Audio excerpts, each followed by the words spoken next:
So, the point we are here is because the world has gotten very interesting, and True. I don't know many people who have a philosophical worldview that is as different from mine as your own. So there's really nobody more interesting to talk to, Yeah. even if we disagree on like the fundamentals. That actually makes it more interesting to discuss. True, true. Well, we do disagree on some things very sharply, but I don't actually think we're like completely diametrically opposed, right? We're both believers in, republicanism and democracy and certain, Western liberal values, I That is think. true. And I also think that we both have the same end goal, which is basically reducing human suffering, even if we both disagree on the way to go about that. Yeah, yeah, we might both be utilitarians, but we have like a different account of well-being, maybe. But I gave you a few things. I don't know if you rounded out the list a little bit more, but I'm gonna let you lead the discussion because obviously I'm gonna throw you the video and you can do whatever you want with it. Um, I will be your Oh, guest today. oh, okay. Great. Welcome to the pasta cast, I guess. But yeah, you gave me a good amount of topics, very deep. Like you could talk a lot about these different topics. The first one you mentioned AI. There's a lot to discuss there. The Middle Eastern conflict, the Elon Trump split, and also you mentioned Mamdani, the New York City potential mayor candidate. I think, right? Oh yeah, yeah. That's it's also very interesting everything going on in the Yeah, world. yeah. There's so much stuff, right? Oh. Like, I mean, as soon as Trump got in, basically everything was like going light speed. The news, like I couldn't hardly keep up with it. So many different court cases and whatnot. And of course now we have a heightening of the Middle Eastern conflict, and I have to follow that too. And at a certain point, you just start missing things. Have you Can you been relate to that? paying attention to the matter closely? Paying attention to the matter, as Trump would say. Yes, I yes. I've love been giving him his due attention. I love how he ends every tweet with "Thank you for your attention to this matter." Like I would be paying Yeah, attention to yeah. what's happening either way, but thank you, Trump. It'll be just like the most unhinged, post, and at the end it'll be like, "Thank you for your attention." Yeah, we should nuke Iran. Thank you for your attention to this matter. Yeah, but no, Uh, I definitely have thoughts on that whole thing. In fact, most of, the WUG people hate my take on the whole Iran conflict. Um, I'm curious about your take because this may be a rare instance where we actually have some overlap. Because I have a yeah. feeling, and correct me if I'm wrong, I have a feeling you don't like either player in this conflict. Oh, of course, yeah. I mean, I'm a big critic of the current Israeli government. And also, obviously, I don't like Iran. Um, so yeah, I'm definitely of that opinion. Okay, that's kind of what I figured from kind of knowing your baseline positions. I didn't think you'd agree with really either regime. Oh god, even calling both of them a regime gets me in hot water now. But I Yeah. think I mean let's bring it all the way back because obviously this Iran thing is almost a proxy thing from what happened on the 7th. True. And so kind of between that and Hamas and everything that's happened since, it's kind of just one big play on the global stage, and everyone it's almost in my opinion more of a PR war at this point than anything, uh, Yeah, yeah, in a that really gross a way. big angle. Yeah, in a very gross way. I think I agree with that. From the onset of this incarnation of the conflict between Israel and Palestine, I was always very careful to say that um, obviously Hamas is horrible, and obviously their actions on October the 7th were completely disgusting. And in fact, they're partially, I guess, if we're in the business of doing the blame game, they're partially responsible for the suffering of the Palestinian people because of their actions. And so not only are they at fault for committing a war crime against Israelis, but in instigating a war crime against their own people, um, I would say. And so I've never been one of these people who's been like super gung-ho, super partisan for Hamas, for Palestinians, and like anti-Israel, thinking it should be destroyed or eliminated off the face of the earth. Um, I've always sort of thought, hey, look, let's step back. This conflict exists for a reason. We should acknowledge that Hamas is evil, and also the fact that the current trajectory, the current aims and actions of the Israeli government are probably not optimal, and probably they have some ulterior motives, maybe cleansing, maybe genocide. That's sort of my position. Yeah, so I think we actually might shock you, but I think we actually agree like 100% on this. I think the thing that makes my blood boil is watching people like marching down the street saying like, "Oh, Hamas aren't bad people," and like especially the intersection between them and like minority groups like the LGBT community. I just don't understand it. Like I literally, it fries my brain. It's like, these people would not march for you. They would not. It's very strange. Under Yeah, any it's very circumstances. strange. But at the same time, when this all went down, Netanyahu obviously was involved with all of these corruption scandals, and it looked like he was going to finally get kicked out from being the leader of Israel, which was almost an unthinkable thing. And then this whole thing happens, and it's very, to me, clear that he has purposefully not dealt with this crisis in the ways he could have to try and make himself indisposable. Basically, a wartime president doesn't get voted out.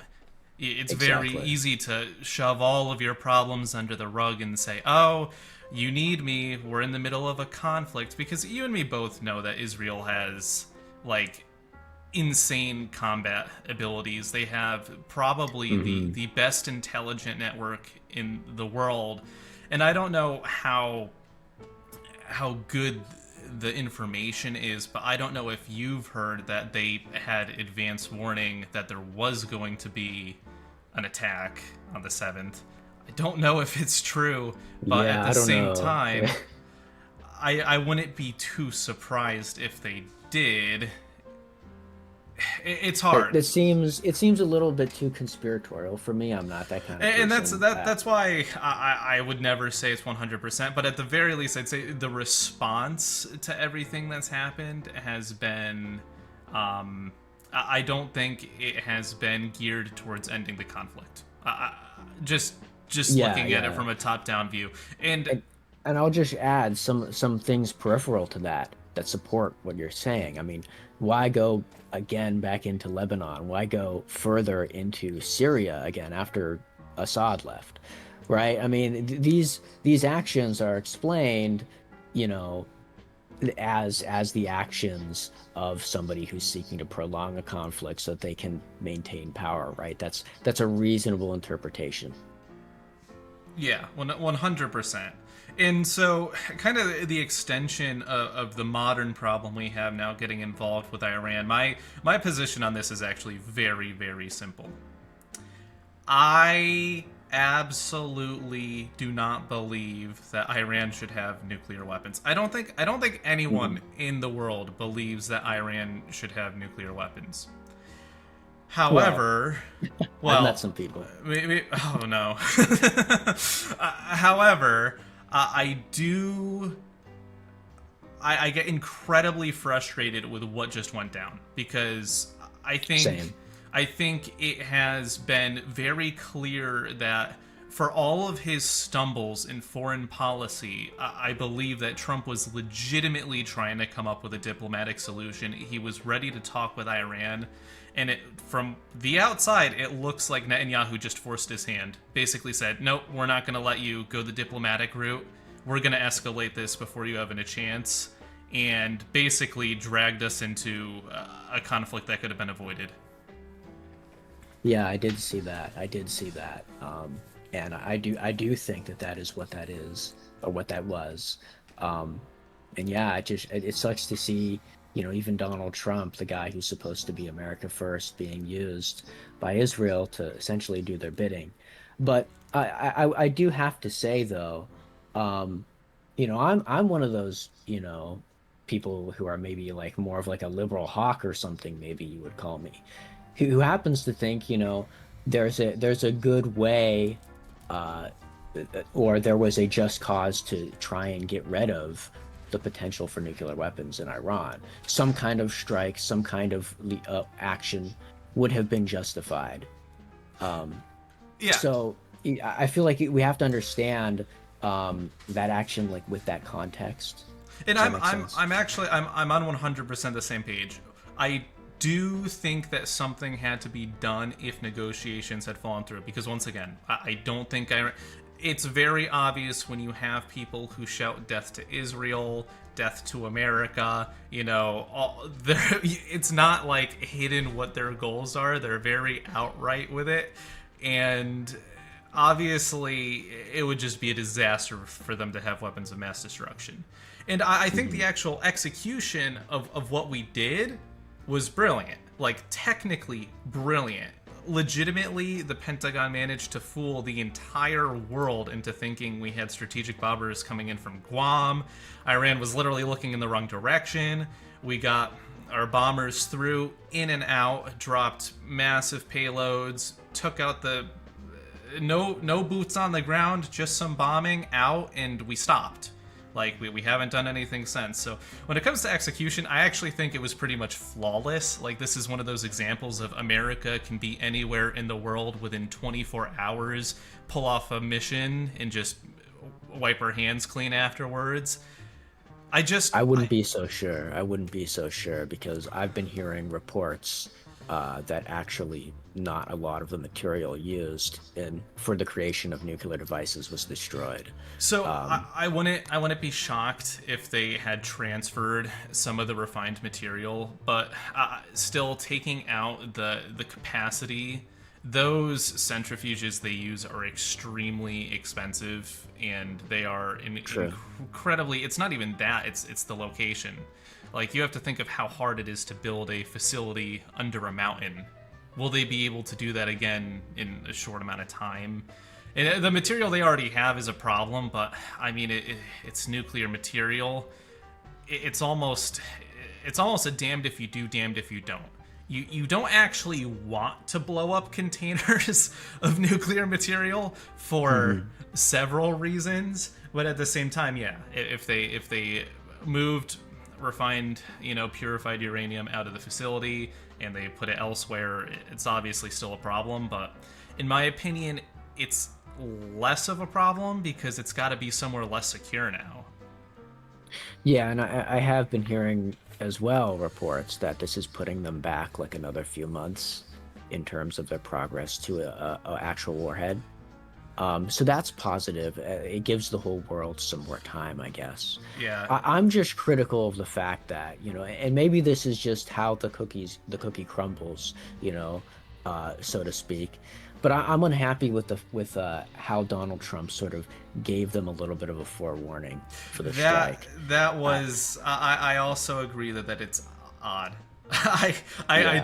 don't understand it. I legitimately don't. I think the reason was that he didn't want it to escalate to a boots on the ground thing, and he saw that he had to basically make it not a declaration of war.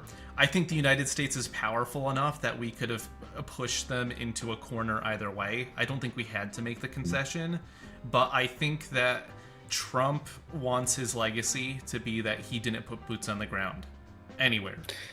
Yeah, yeah, he wants to be known as a peacemaker. He said, "I am peace." That's kind of like his prerogative. But I think the way that he goes about achieving that end of being known as the peaceful guy is I think quite stupid. You see it with uh, Russia, Ukraine.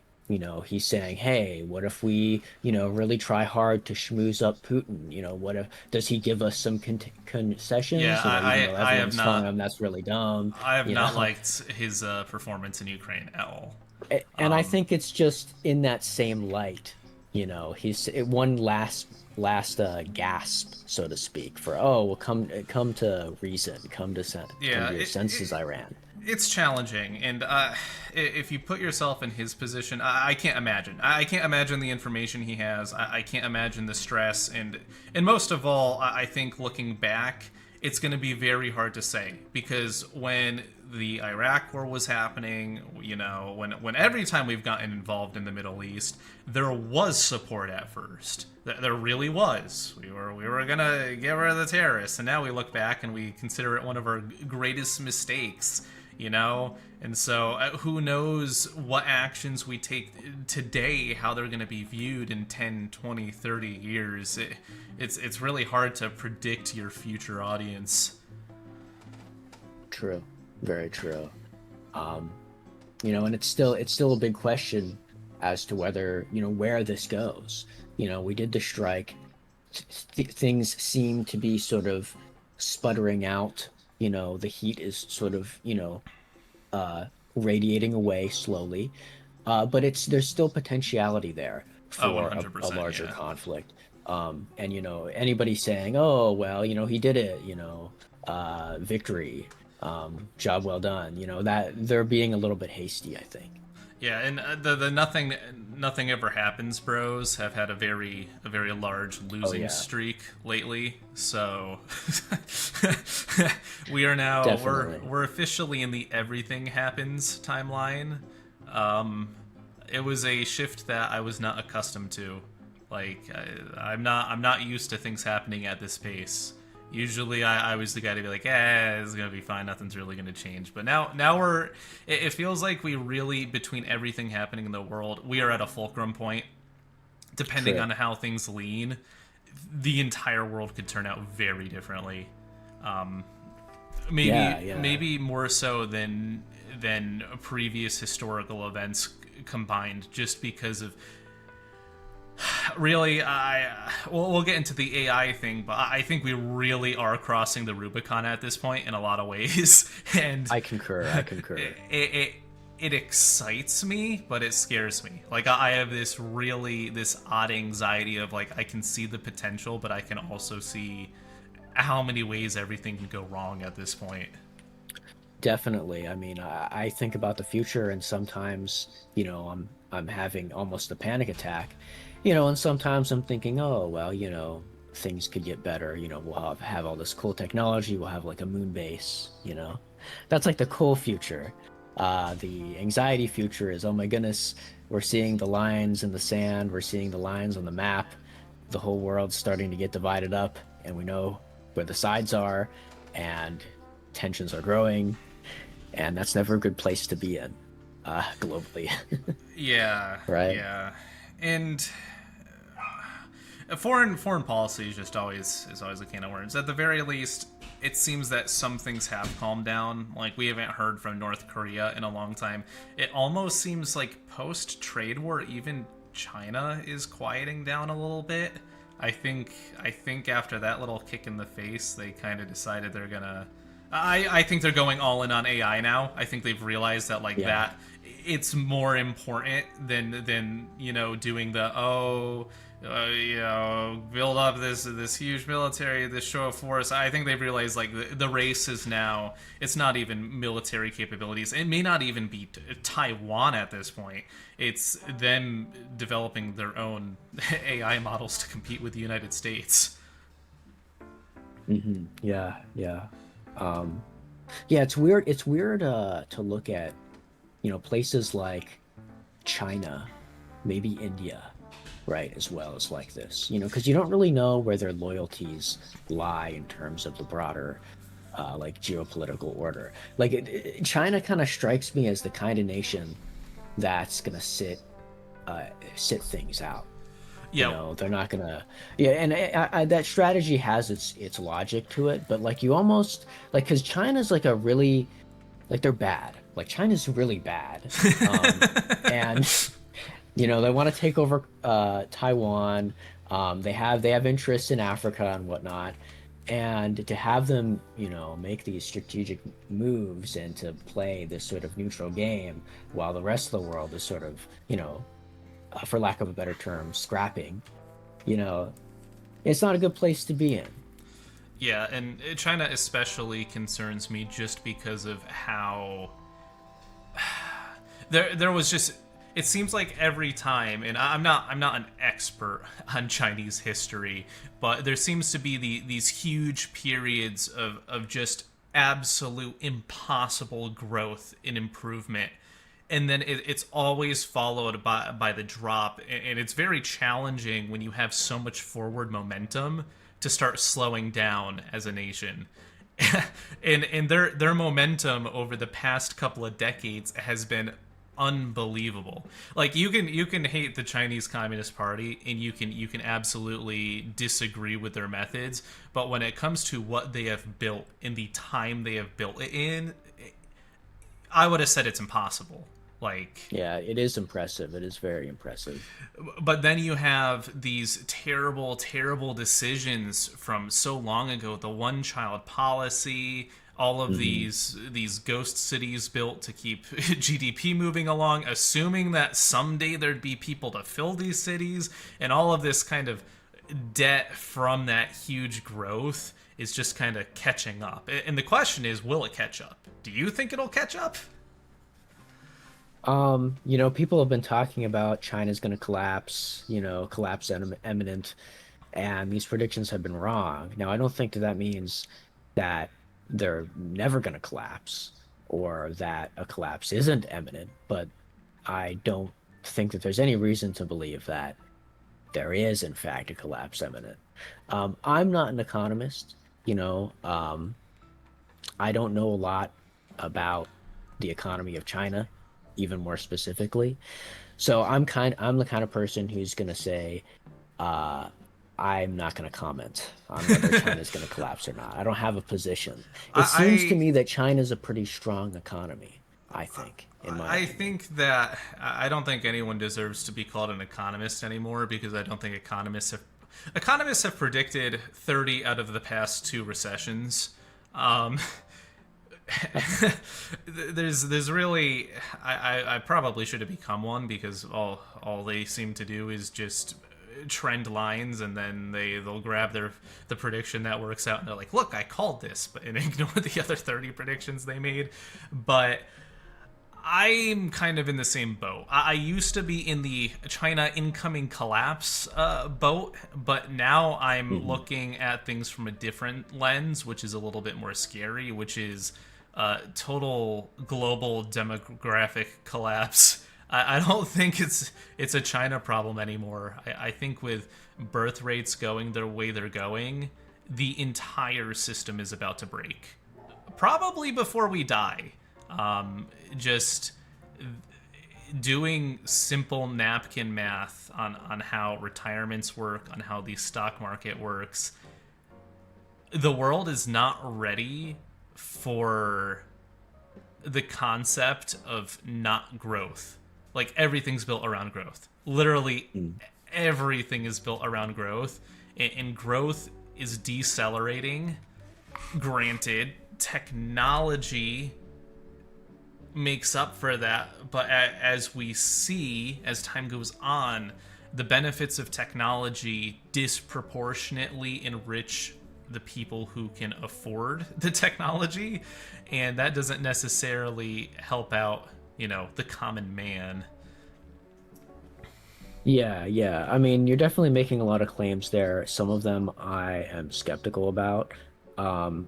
People talk about birth rates a lot, and it's not as if like I just dismiss this out of hand. But I mean, people when people talk about it, they're usually talking about it in the context of a country, among like Americans or among Germans or among Norwegians, for example. Yeah, Uh, but in naturally. the U.S., right? In the U.S., for example, there's a large amount of people from Latin America, some from Africa and from Asia, who would come here, and if we were willing to allow them, and could prop up our economy. And Oh, actually, 100%. right now, the economy in the U.S. is doing pretty decent, all things considered, right now in the U.S. That's not to say it can't change. So these concerns about birth rate, like how much of it can be, do you think can or cannot be mitigated through immigration? So this is Or a do you great, think, excellent yeah, go question. on. I love this line of thinking because this actually brings up an inner conflict I have, which is the sacrifice between GDP and social cohesion. It just brings up like so many really interesting questions. I mean, obviously, the countries that are suffering from this worst are the most isolated. I mean, if you look at Japan, South Korea, in a couple of generations, South Korea's population is going to be a quarter of what it is. That is actually insane. Like, can you imagine when you're like 80 years old, there being 75% less Americans? Like, Crazy, that would be crazy. that is their future right now, and the craziest part is that you can't really slow it down either, because once you have less children, there are less children to have more children. It's very challenging to turn that boat around, and opportunities fade too. You know, as businesses and stuff shrink, as the GDP contracts, it becomes harder to raise a family. Obviously, the United States, on the other hand, with our high immigration, both legal and illegal, we are able to kind of stopgap that. Our population is still growing, even if our birth rate technically isn't. Do I think this is a global solution to the problem? No. Because immigrants into the United States very quickly fall into the same trend of birth rates. True. So unless Yeah, you're unless right. we were to keep importing people forever until there's nobody left to import, I mean, the entire global rate is at 2.3 right now. So the global birth rate, including Africa, well, actually, it's lower than that now because that is actually from 2015. So it's probably even worse now. But the global fertility rate is going basically towards replacement level, and it's just, yes, we can stopgap it.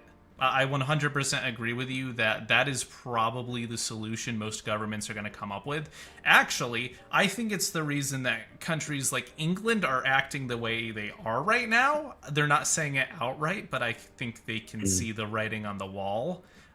They don't want to come out and say, oh, we see that the entirety of society is going to collapse if we don't do this, because that would cause panic. But obviously, when you import millions of people into a society who aren't, necessarily melting into the melting pot, it brings up its own problems. I Yeah, mean, and this is the other angle, right? This is like another big like disagreement between you and I in terms of like maybe deeper worldview, where you have like these not necessarily like racialist it's not a intuitions, race. It's not a but race maybe thing. culturalist It is or a cultural something. thing, And, 100%. I will. I and I will. sure, but for me, it matters not, what the, particularities of a different culture are. Um, like the things that aren't meaningful, the things that aren't material about that culture.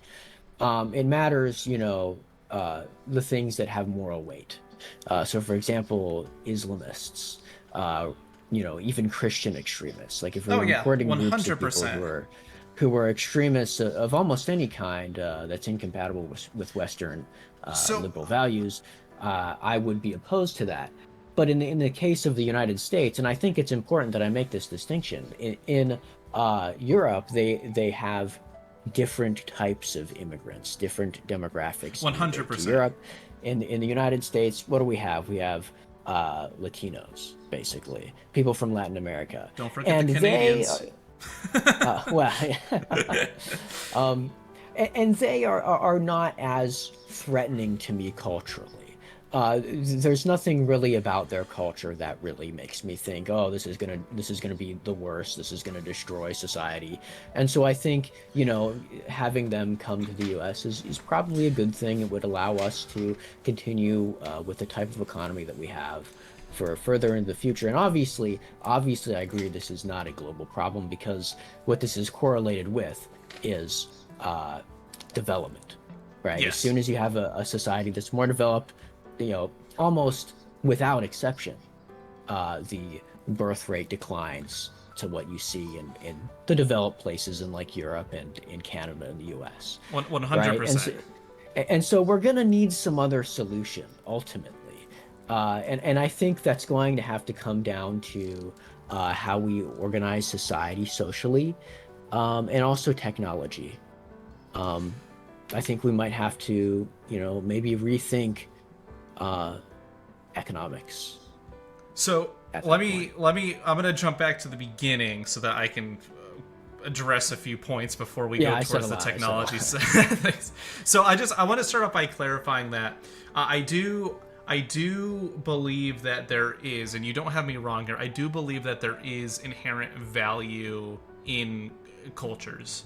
Um, I think, for example, I want to go to Ireland because I want to see Irish culture. I want to experience the food, the drinks, the people, and the traditional Irishness. And I don't think you can just take, if I were to take everyone out of Ireland and everyone out of Australia and put them into each other's nations, I don't think that Ireland would be Ireland anymore. I think it would probably within about 10 years look pretty much like Australia, but an island. Well, Australia is also an island, but you know what I Mhm. mean. Um, so I do think that there is value, and this comes down to I'm going to quote the funniest person here, Sam Hyde.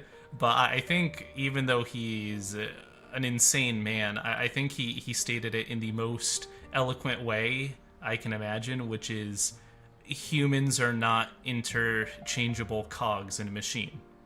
Like we can, Mm. and economists fall into this problem all the time, which is they'll write things down and they'll say, okay, we have all of this manpower, and we have 10 software engineers.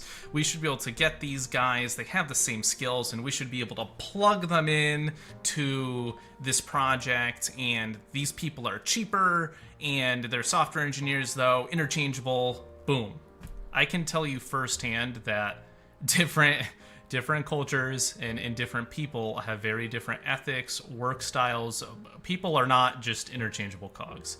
And this can be a good thing or a bad thing. I mean, diversity in thought is an amazing thing. I mean, that's why we're talking right now. I actually Exactly. seriously appreciate having differing opinions and values and cultures. The issue is that when you take a lot of people from one culture and pull them into another, there is a tendency, not always, but there is a tendency for them to form bubbles in the host society, where they almost reject the overarching culture and kind of build their own little mini societies within. I think Mm. that becomes a problem because it's not really diversity of thought and integration anymore. You're looking at more of people who are trying to almost build their own little enclave within another country, which, in my opinion, is risky. And I actually agree with you that when it comes to immigration into the United States, there's far less of an issue with this. Europe, way bigger of an issue. I don't need to give examples. You know the examples. You know what's going on over Mhm. there. In the United States, you're right. Mexicans coming into America aren't starting little Mexico towns and, well, I the recent Well, I mean, riots. in certain areas. The recent But riots in LA definitely did make me uncomfortable with the burning American flags and, saying we're going to sure, make sure. California Mexico again. But that kind of I goes to my think, point. yeah, I think I'm starting to see your thesis here. You're basically saying that, okay, maybe you have this ethical view, Lord Pasta, uh, that isn't culturalist. Okay, it doesn't think that inherently cultures should continue to exist unto themselves, but you can at least appreciate that most people kind of have this sense, right? And so when you get people coming into different societies of different cultures and forming these their little, enclaves, you're going to start to get maybe some social tension, right? Exactly. That's sort of 100%. like, and so, that's something that even you, someone who's not really a culturalist, should, take into account. But to me, I look at that and I say, oh, well, the problem is the culturalism. The problem is the animosity and the dislike and the distrust of something of articles of a culture that are immaterial, that they don't matter. So like, the Mexicans, they eat different food than the Americans. That doesn't matter, right? To me, that's something that we I will should, agree that you one does know, not matter. right, right. And so this is the kind of thing that I mean when I say, an immaterial cultural article. Something that would be material is maybe Catholicism versus Protestantism, and that's a whole debate, which one's superior. The Protestants in Germany supported Hitler, so I mean maybe that's something you take into consideration. So maybe the Mexicans coming in are good. I mean, you see evangelicals in America are very radical, very right wing. So I My think values are certainly opposed to them. I think most things, even religion. Now, the issue is when religion starts getting mixed with law, which is where things like Islam get complicated because obviously many moderate Muslims out there, and actually Christians do the same thing. Extreme Christians believe that biblical law should be the law of the United States, which is ridiculous, like ridiculous. And I think that that's when it starts to get dangerous. It's when we have people coming into the United States who look at things like freedom of speech and expression and stuff, and they don't agree with those core tenets. Like, that's when I start to get very nervous, because especially when people are getting added to voting rolls and stuff, a lot of people may vote based on what they want. A lot of people will vote to try to turn the place they've moved to into the place they came from. I'll just say it outright. It's happening even in a microcosm of states. Look at people who move from California to Texas.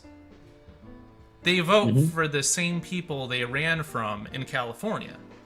Like, Yeah, but it's an interesting I gotta point phenomenon. out, I gotta raise my hand and say, those people moving to Texas, voting in that way, they still share the same, Western liberal values of, democracy, Oh, free I know. expression, I'm free saying this association. on like a way more minor scale, but I'm saying it's kind of a universal truth that people bring their values with them.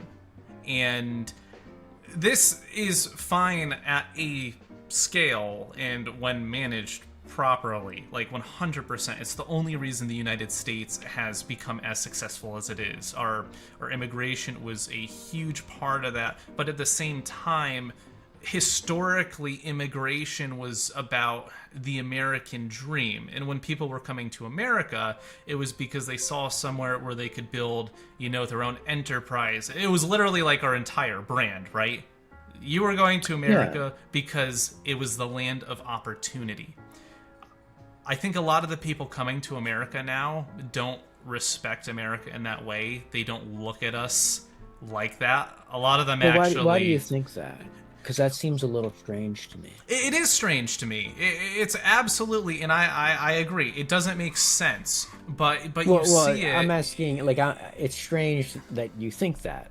Like, Be, when I see or when I grew up with, going to school with Latinos, uh, they're everywhere, right? But to me, they just seem like, oh, they're Americans, but of, and a a different huge, ethnicity and huge slightly different culture. huge majority of the time, I would absolutely agree with that. But when we have things like these LA riots and you see people coming out and burning American flags and all this stuff, it's a symptom. And I can't ignore it. It means Yeah, that they're something is mad because changing. their relatives are being, taken away and harassed, and of course they're going to be mad, right? Like I have part of my family is Italian American, and they still, have the flags around sometimes, and they still have this pride in the fact that they came from Italy. And if the government were harassing Italians, you better believe they'd be in solidarity with other Italian Americans saying, hey, look, we're not going to stand up for this. This is something that affects us. This is something that, anybody would feel that way, I And think. Now, I don't support burning the windmills or some weird shit like that, but I you can understand definitely why they do that. 100% agree that a part of this is 100% riled up from the actions of the administration. Obviously, that is true. I just also think that part of it's not. It goes across. I mean, we can. I know social media is a terrible way to get a barometer of reality, but just looking at the opinions on America abroad and what we represent, even among people, it's really odd. It's really odd because people who generally first generation immigrants who come into the United States are incredibly successful, like incredibly successful. Some of the most hardworking people you'll meet, people who are coming from like Nigeria as first generation immigrants, generally outperform not Native Americans, American citizens who are born here by huge margins, absolute massive margins. And they will also be some of the most patriotic people you will meet. Like, I struggle to think of more patriotic people than first generation immigrants I've come across. So I don't think that is where the problem comes in. It's almost like after a while, like the people who didn't have to make the sacrifice to come to America, the people who didn't actually grow up in another country, but who still have that feeling of and I think this is almost 99% the media's fault, by the way. I wouldn't even blame them, but there's this media narrative that, America has oppressed the world, your ancestors were oppressed by America bad. And so these people who may have grown up in America as second, third, fourth, fifth generation immigrants, they don't have that same pride and connection as their parents did. It's very odd. And I don't know the psychological cause of it, but there have been a lot of studies done on this where the first generation immigrants are way more willing to embrace American values than their own children, which seems counterintuitive because you'd think people born in the United States would feel more of a connection to it. It almost is like this very. It's the mirror of what you would expect. Yeah, I know what you're referring to. I hate to cut you off, but I want to comment on something that I think maybe you're getting a little bit wrong, or maybe I am mistaken about. So you're referencing the studies that indicate that, first generation immigrants are, very law abiding, very respectful in that sense. And then as you get into second, third, and fourth generation, people start becoming, doing more crimes, and maybe in that respect, they're, I'm not even focused on crime right now. I know Right, that but immigrants across the board I just, actually tend to commit less crime than Americans. So Yeah, but I just wanted to correct you that the only thing that I've seen in reference to that with that kind of angle that you're talking about has been dealing with crime. Like I don't know if patriotic attitudes have been surveyed, you So, know. 100% when it comes to overall success factors, like I can 100% say there have been many studies on first generation when it comes to things like salary, education, basically embracing the system. I'd have to look a little bit more specifically. I have seen surveys, but I'd have to get kind of a collect data. I didn't do any putting together sheets before this because obviously I didn't really know where conversations were going to go. But it is something interesting to look into. It is. I would be interested in seeing if there's like, you know, a survey saying, "Oh, how patriotic do you feel? How connected do you feel to America?" But a point that I wanted to make is that, you know, a lot of these people who are, you know, critical of the American system or whatever, um, are people with the same backgrounds as you or I, right? I mean, even myself, Oh, you know, I'm critical of 100%. the American I system. don't think And there's anyone more critical than probably the current left wing. I mean, by the statistics, you're if you don't like America, it's far more likely that you are a college educated white liberal than anything else, really, at this point. And yeah, that's an interesting point too. Like, obviously, there's some rot going on, and it's universal. yeah, and if we look more specifically at like institutions like Congress, isn't the approval rating of Congress like abysmal? Oh, So always. like, The I approval mean, rating of Congress has never right? been good. I mean, when we talk about stuff like the culture, you know, patriotism, nationalism, you know, what are the rates of these among immigrants? Uh, I don't know if, you know, what's first of all, what's the resolution that we have here? What's the resolution of the information? How confident are we about the things that we're saying? And second of all, it's not clear to me that this matters in the way that we might think, Yeah, and right? I mean, wrapping it back around to the initial conversation, which is really about like how do we avoid, you know, a global crisis due to things like birth rates and stuff. I'm still going to come back and say, even considering all the things I've said in caution, I will still accept that immigration is going to be necessary for the economy going forward. Like, you can't stop Hmm. it. Like, I I'm not even against it. I'm just kind of cautioning. I'm saying you can't. For example, I think that Biden's approach was wrong. I don't think the solution is to loosen things to the point where it's going to cause people to be upset about it. But I also don't think that we should entirely close borders. Like, I think that would be an absolute disaster for the economy and everything else. There's I, yeah, I mean, I'm one of those, you know, more pro open borders guys. Um, I think, you know, you need a border to check people to make sure that they're not like foreign agents, spies, terrorists. But the process of getting into the country should probably be easier than it is. And for the people who are already here, you know, maybe we give them their own separate background check, and give them an expedited path or and amnesty, I something also like think that. I also think a lot of the people who are currently getting all the flack, which is obviously low income people jumping across the border, I think a lot of the anger that is directed towards them is misplaced.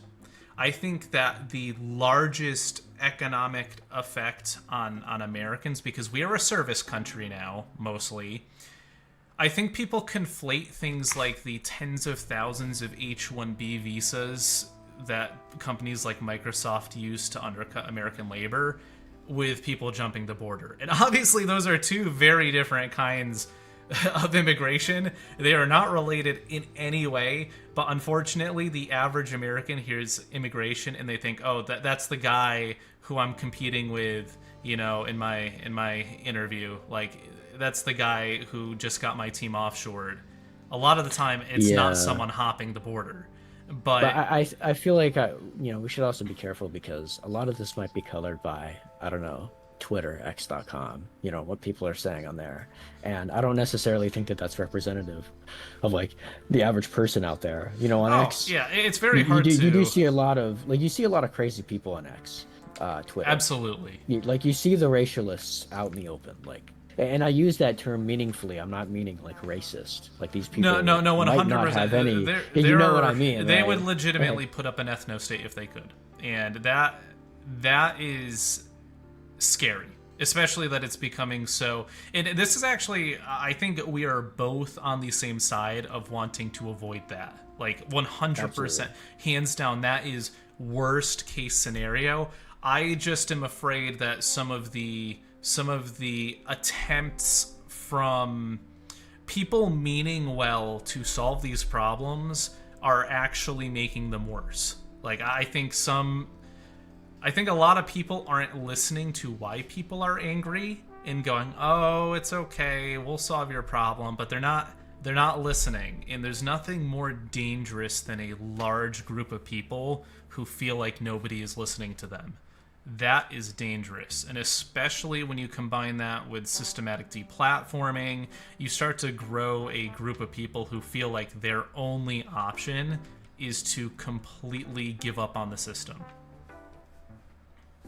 What do you mean by that? Like, what does that look like? What does that mass of people look like to you? So it comes down in I think two different styles of especially men. This is like this affects men far more than it affects women. But there are two paths men kind of go down when they feel like they have no options and the world is against them. The first is they withdraw from society entirely.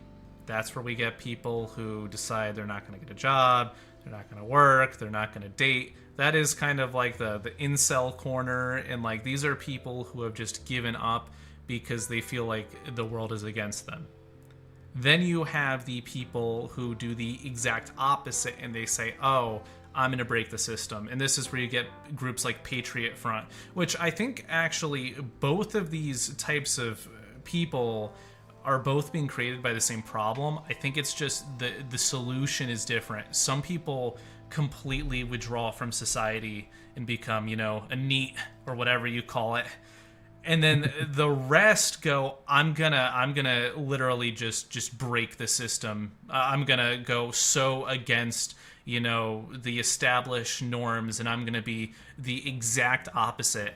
And this may actually come down to whether they watched a Nick Fuentes video or a Jordan Peterson video first. Like, at Yeah. the end of the day, it depends who managed to take them and kind of condition, and I don't think Jordan Peterson is like a terrible person or anything, but I'm saying like his ideology is kind of like so different from other right wingers that depending on who someone were to fall into, and this isn't only a right wing phenomenon either. It certainly happens on the left. You have so many Mhm.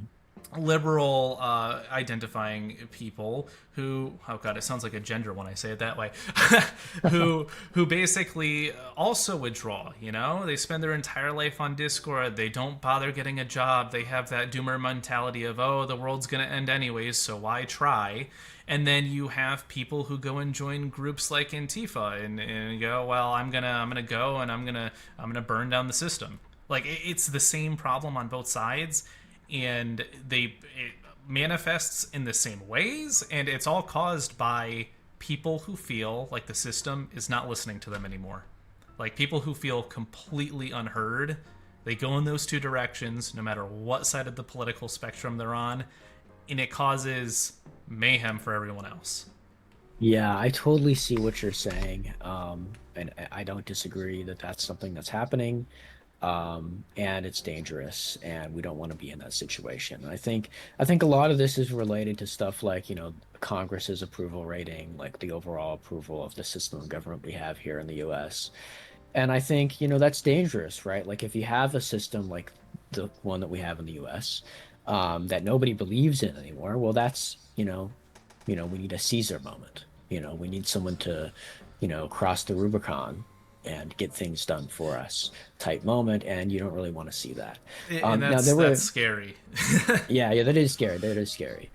There were three things that I wanted to mention. I think I'll mention them briefly, and then I'll have you like maybe comment on them if I can remember what they were.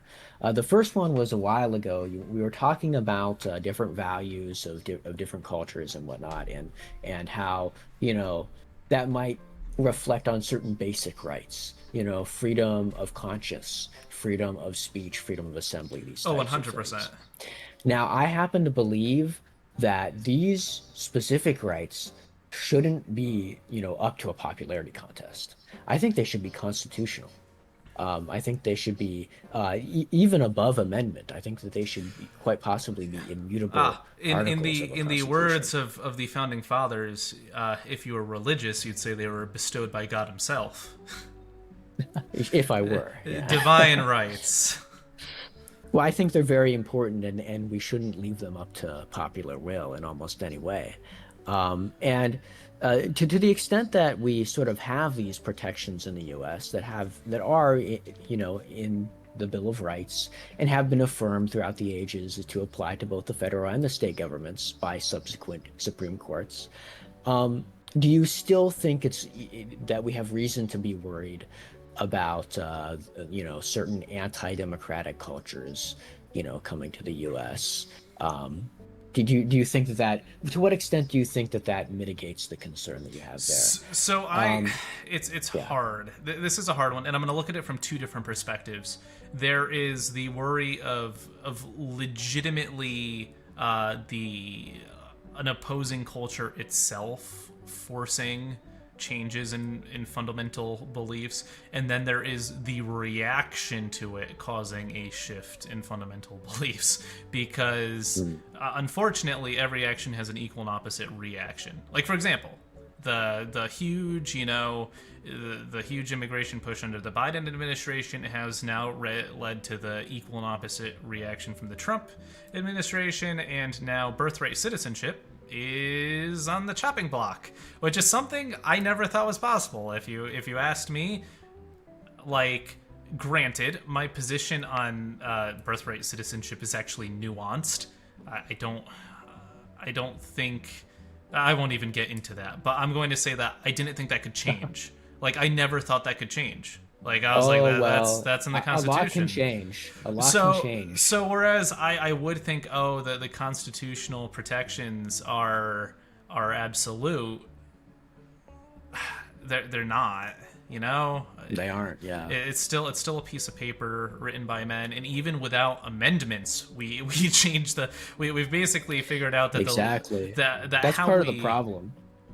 That's part of the problem I have with the U.S. system, ultimately.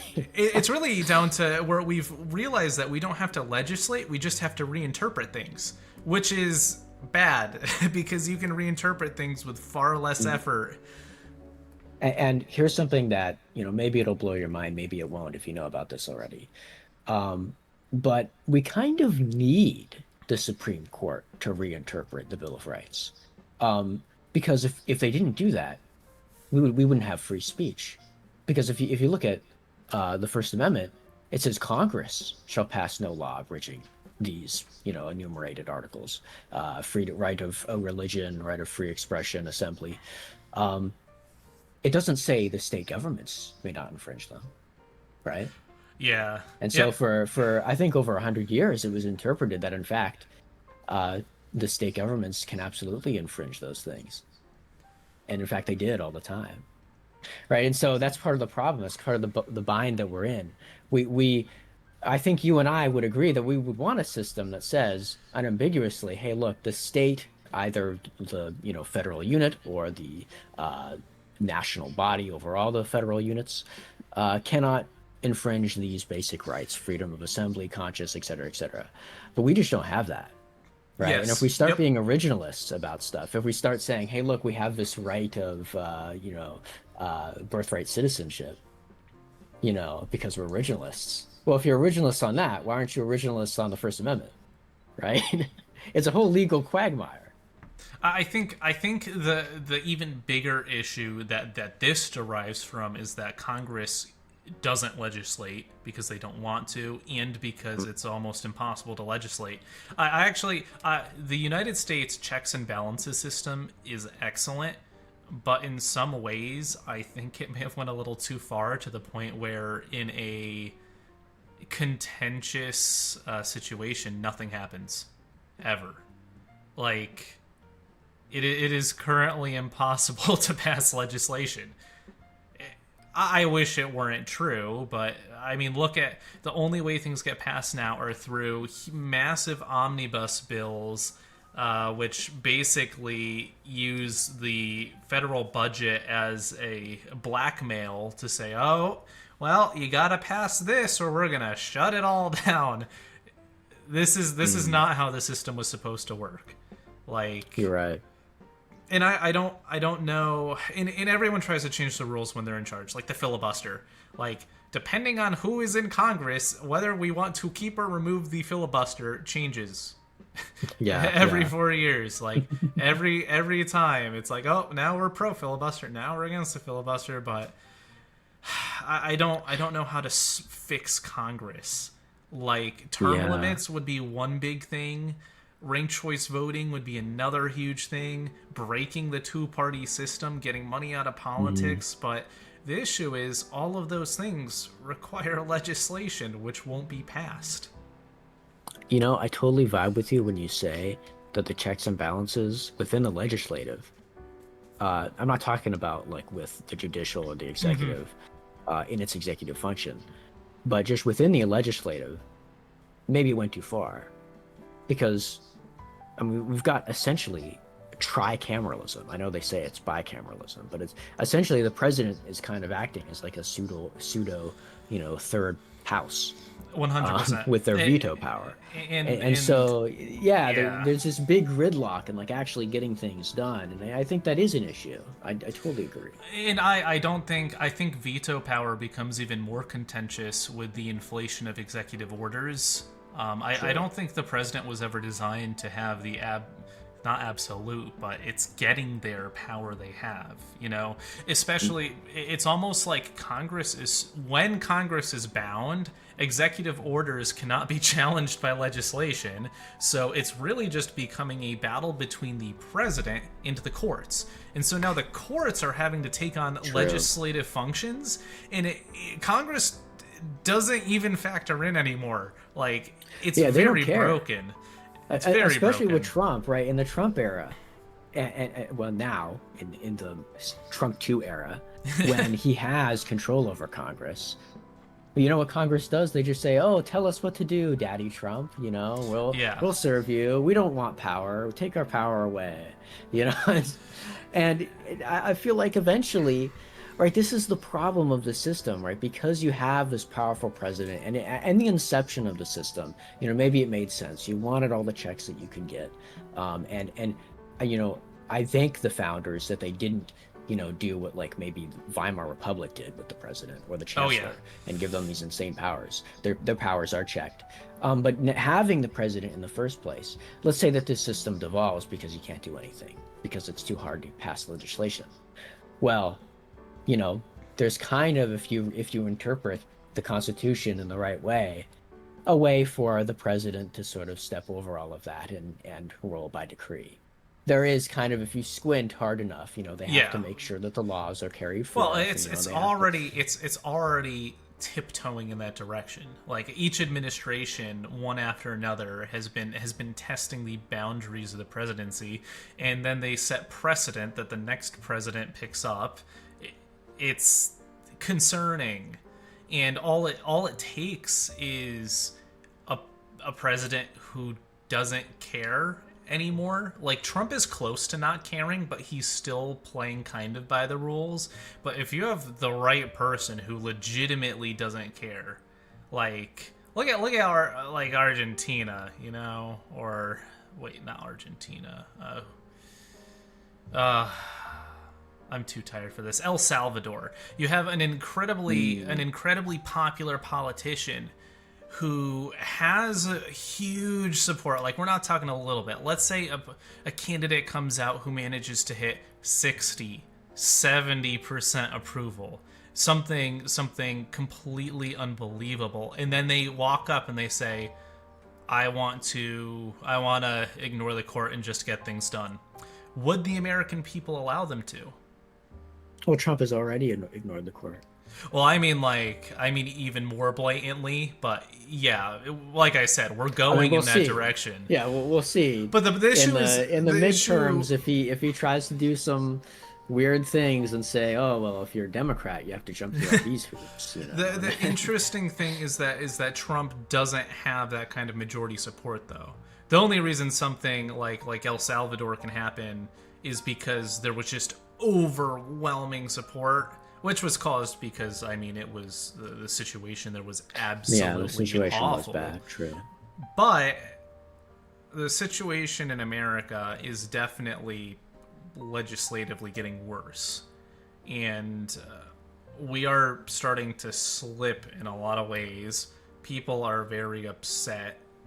Could there be a charismatic leader that would be able to get both sides of the aisle? Like, that's the question. Well, they don't necessarily need both sides of the aisle, I don't think. You think they someone... just need their party to be popular enough. You know, they just need enough support within their party. Right? I think the Trump strategy is golden. I just don't think he did it well enough. What percent of Americans do you think you'd need to have on board in order to actually establish yourself as a sort of Caesar? I kind of think that this is maybe going down like the wrong track of thinking. I'm just curious. Yeah. No, not like it would get me like in any trouble or anything, but like I don't think maybe it's the right question to ask, because I don't think it's necessarily all about popular support. I think at a certain point it stops being about popular support. You think about that power. Yeah, you think that they're gonna, whoever the mystery person is who's in charge when it really shit hits the fan, they're not going to care about support, and they're just going to utilize, all you the need resources is the support available. Of the military. Yeah, and the president already commands like almost unilaterally the military, which is very dangerous and shouldn't have been done. But I mean, so actually, you're looking at a worse case scenario than I am. I'm looking at if someone actually managed to kind of almost earn the power. You know what I mean? Not really, because nobody can truly earn ultimate power. You're saying you expect someone's just going to break the rules before then. I don't expect it to be outright. I think in fact the division is part of the rot in the U.S. and I think you're probably always going to see, even more so going in the future, sort of these two camps being almost 50-50 of the population, like completely captured, completely believing their own realities, completely not comprehensible to each other. And eventually what's going to happen is, that's going to be used by both sides to play off of each other. Oh, right? I mean, they already do. If the other side is so crazy and they want to take over everything and they hate democracy, well then what powers would you be justified in using to stop them? Well, yeah, anything. And this is where you justify a lot with that. I get very, very cautious when I'm reading the news and media, because a lot of the time it does seem that there is those war drums. The wording they choose is purposefully provocative to make people believe, oh, the world's ending, you need to choose a side, you need to... It's like it's accelerating. It's not tapping the brakes and saying, okay, we need to calm down a little bit. This is bringing us in the bad direction. It's kind of embracing the chaos and kind of saying, all right, accelerate. Yeah. I mean, if it ever does come to that, you never want to be the guy choosing a side. You always want to be the guy saying one side's better than the other, but I'm not going to choose one. That's probably the better way to look at it, if that ever does happen.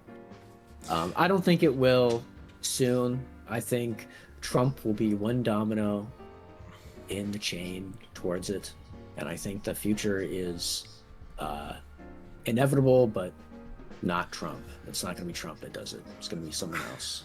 I agree with that. I 100% agree. I don't think if Trump were going to go in that direction, I think he already would have. Is my humble, maybe that's a naive thing to say, but he. Well, maybe he will. But I Well, mean that's you a could be slow, wrong. like low probability. But He's old. He's an old guy. He won't. let's Even if he go did, it wouldn't last. in a little bit of a bolder direction, because politics are fun and all. But I'm gonna challenge you a little bit here. Oh, okay. I'm gonna say everything we just discussed may be true, but I think none of it may even end up mattering. Like, I'm because the AI thing. I am in the camp now that traditional politics and governance may go out the window before things hit the fan in that way. Like, There's and something to that. That is there's a something to this. bold claim, especially from people who are very. I'm gonna start this off by saying I find the AI discourse hilarious. It's the Same. funniest stuff I've ever seen, because you've got some of the most ironic, hypocritical, just almost completely blind views going into this. Like, sometimes I wonder if I'm living in the same world as other people as everything's happening.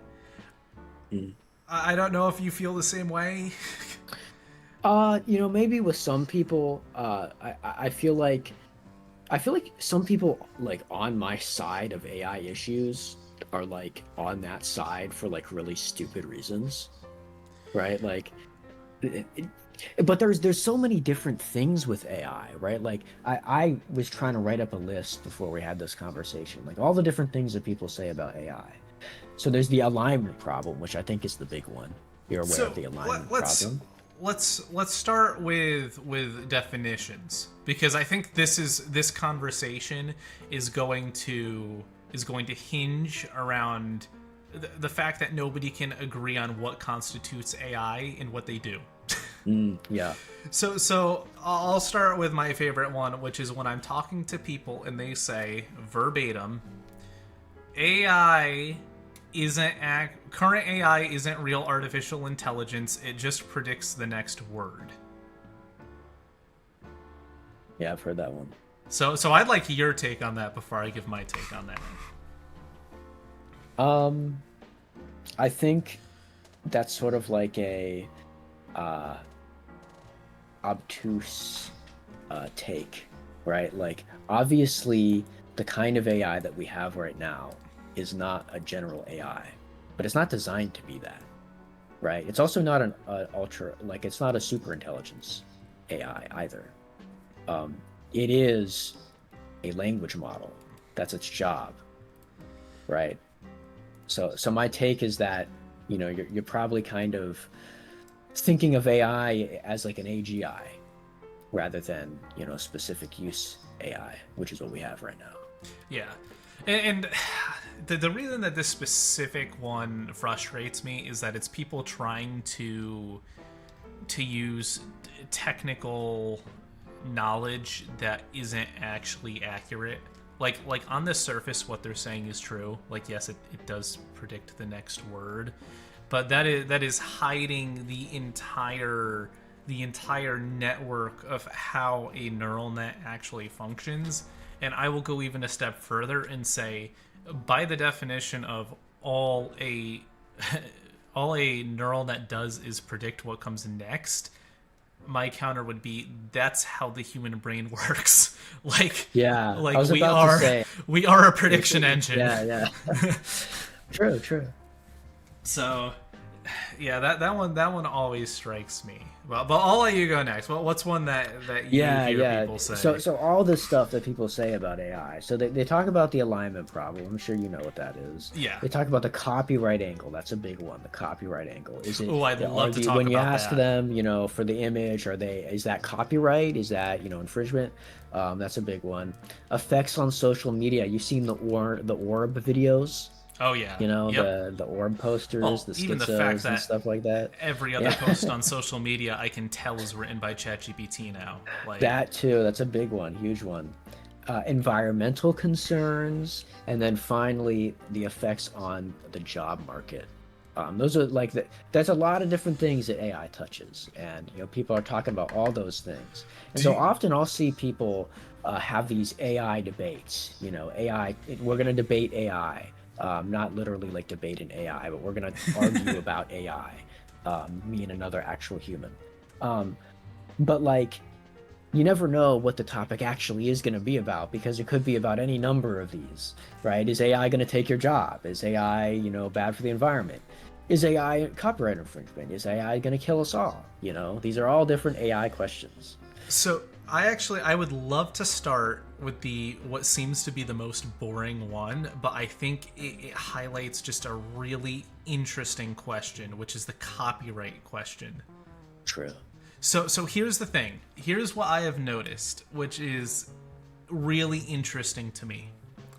Ignoring even the copyright argument itself, I am seeing the same people who just a year ago argued that copyright shouldn't exist and that human knowledge should be shared, that we shouldn't have academic journals behind paywalls, shifting 180 and saying you shouldn't be able to scrape all this information and make it available to everyone.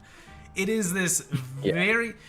Because the way I look at AI is a little. I don't know if it's a unique idea to me, but I almost look at AI as a collective memory across humanity. Like it's read everything we've ever written across the internet, all of these books, everything. And it's kind of this echo of the average, all of our thoughts, all of our memories combined. And so, in some ways, when I think about that, I think we created an open, like, anyone can access this repository of all of humanity's like collective memory in creations. Wouldn't that be a socialist dream? Like if you packaged this up and said, we're going to make a product where all of the scientific information you need, you can ask it about any book, you can ask it about any invention, it'll walk you through anything, anyone in the world can access this.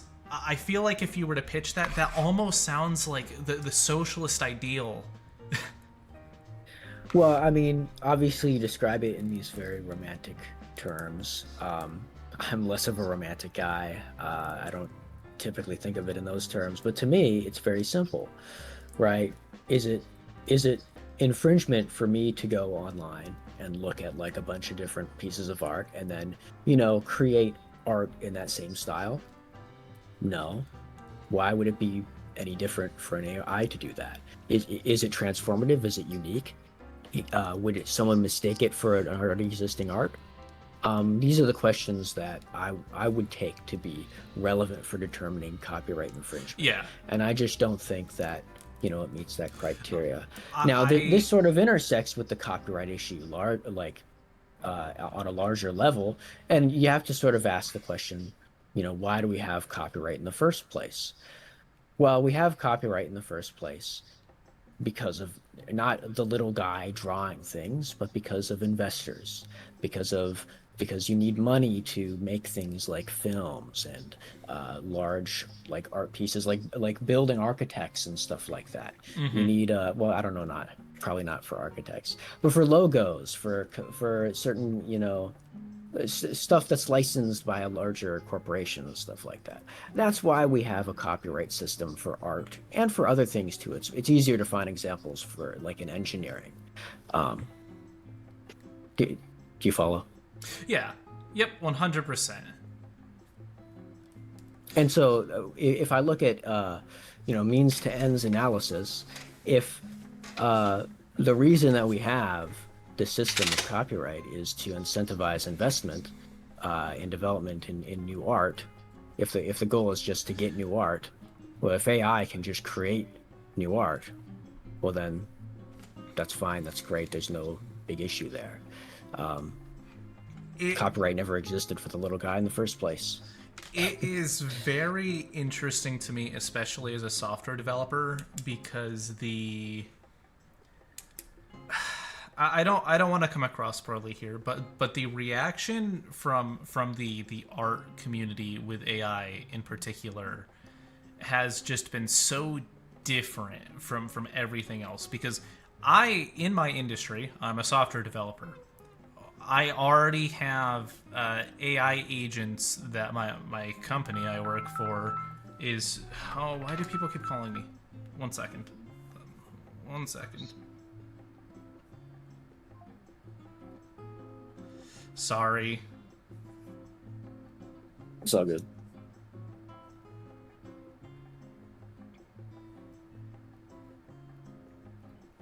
Okay, back to what I was trying to say. When it comes to software engineering, we already have all of our code has basically been scanned at this point. These agents are using our code bases to build products, and you don't really see any developers angry about it. Like, I am fully aware that Valor and all of my other projects are now being used to train AI, and I don't care. Like, yeah, I spent years working on it, but like in the code space, there isn't this idea of like, oh, I don't want someone to make something similar to this because this is my style. Maybe it's because code's a little less personal than art. But Likely. even when it comes to things like patents, I don't know if you've heard of software patents. I mean, They are not particularly. laughed at, like absolutely laughed at. Like everyone in the development space hates software patents. Like nobody likes them. People look down on companies that do these software patents because they're trying to patent like an algorithm, which is stupid. No offense to the people who try to patent these things, but like things like algorithms and stuff are literally fundamental truths of the universe, right? They are we discover them. They already exist. Humans just discover math. We're really just looking for it. Mm-hmm. And so there's this huge Well, thing. that's a big philosophical thing. The software world, it's just we kind of have embraced like, okay, other people are going to use the same kind of code we do. They're going to do the same kind of thing. And even when it comes to the art world, when you're in art class at school, what are they doing? They put a Van Gogh picture up on the wall and they say, "Oh, we're going to be drawing something in Van Gogh style today." And like it feels like it used to be like more of these famous styles and stuff where it was almost paying tribute to artists to embrace their style, and now it feels like there's kind of this like this is my style. I don't want you to copy this. This is mine. This is my stake. Stake out in the art world. Stay out, and it just feels very different. Like, and I feel like this is probably this result of a gig economy and social media, and it's just so hard to make it as an artist. And when you get rid of the barrier to entry, it sucks. But it does feel like a really kind of a whiplashy shift in like the artistic community it is as weird. a whole. Yeah, totally. And I mean, I think this is connected to what I was saying earlier, right? Like, I think, okay, we have this thing, it's called copyright, IP. The state creates it. Okay, great.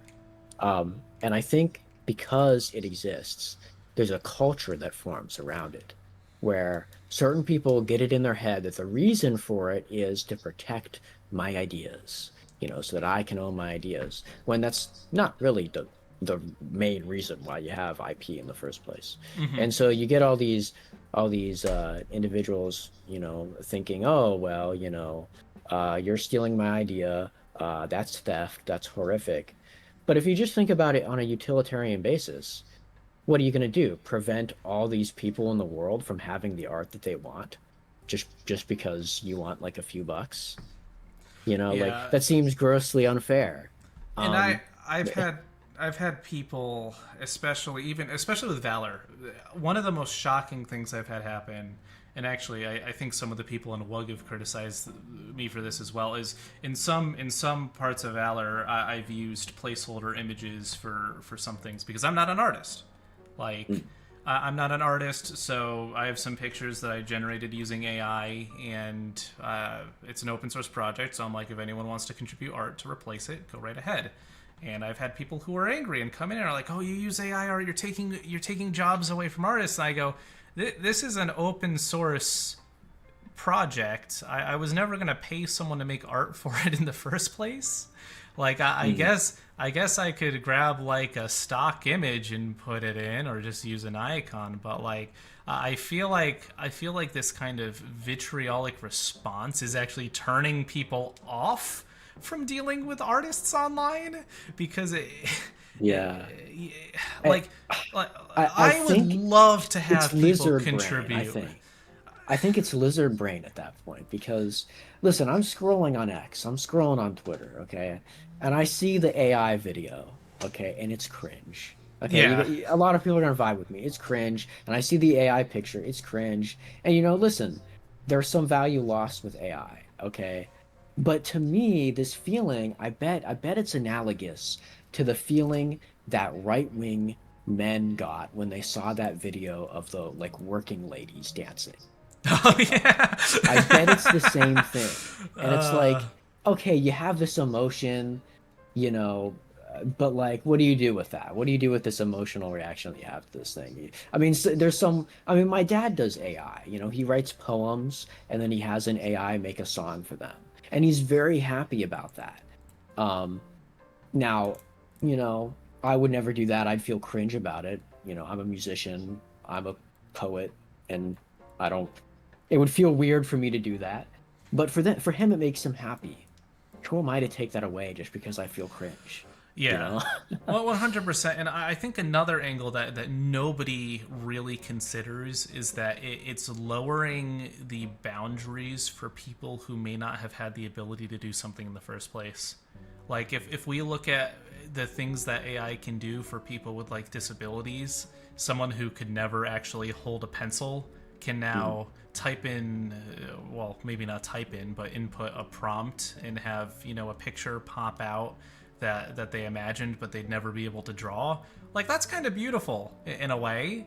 Like, Yeah. you're making this feeling of creation accessible to people who may never have even been able to do it in the first place.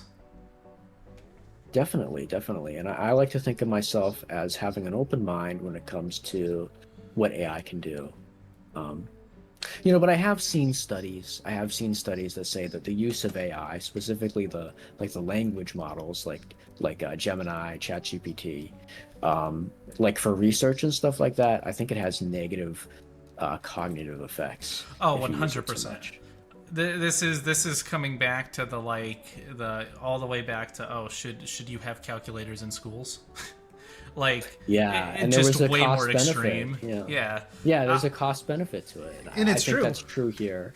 Our But, generation is significantly worse at doing math in our heads. Like, significantly worse because True, of things like yeah. cell phones. Absolutely. But at the same time, does that matter? Exactly, right. You have to ask that question too. And I think to a certain extent it does, because math helps with a lot of things. Math is a beautiful language that you can use to describe the universe.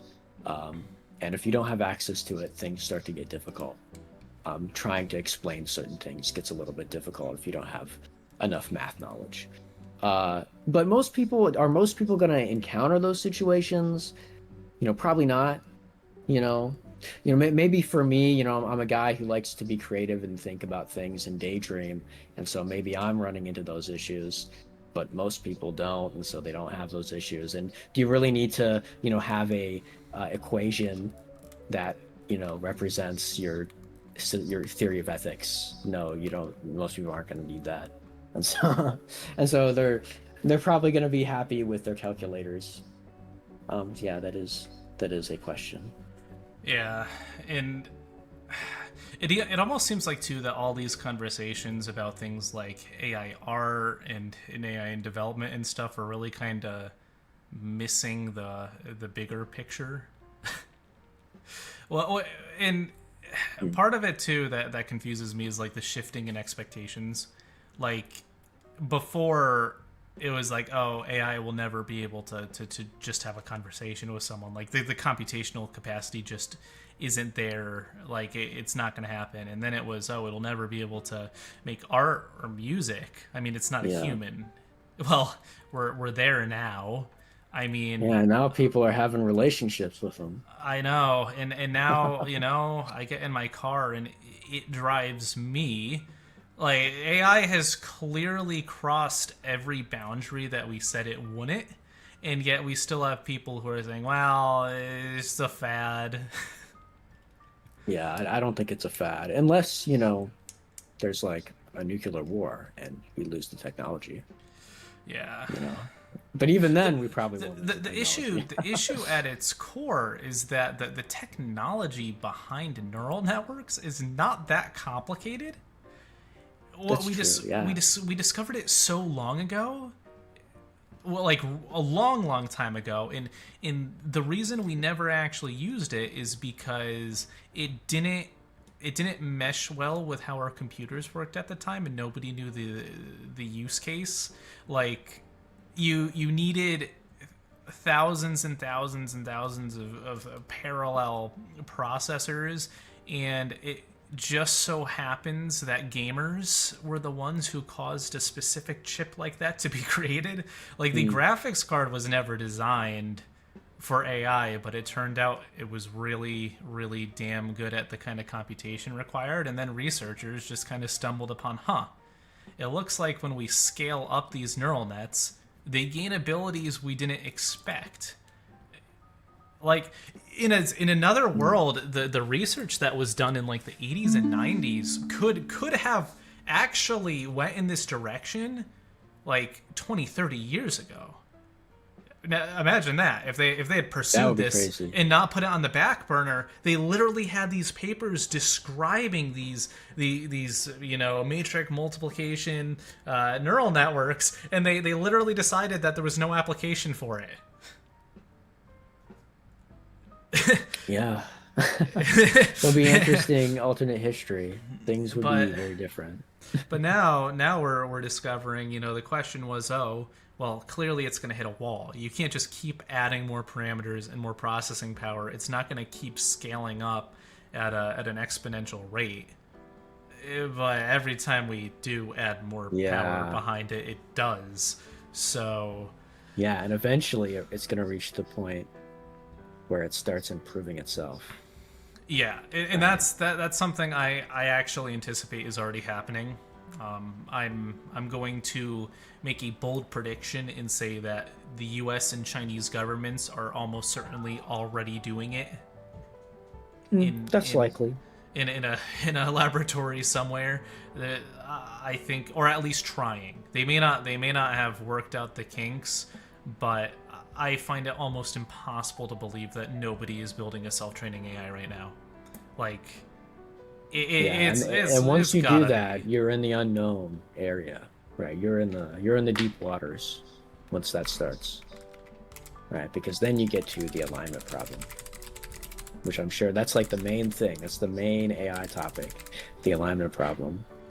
Right, where people start talking about the paperclip machines and how, intelligence does not correlate with morality, and how, if they're misaligned, they'll just kill us all.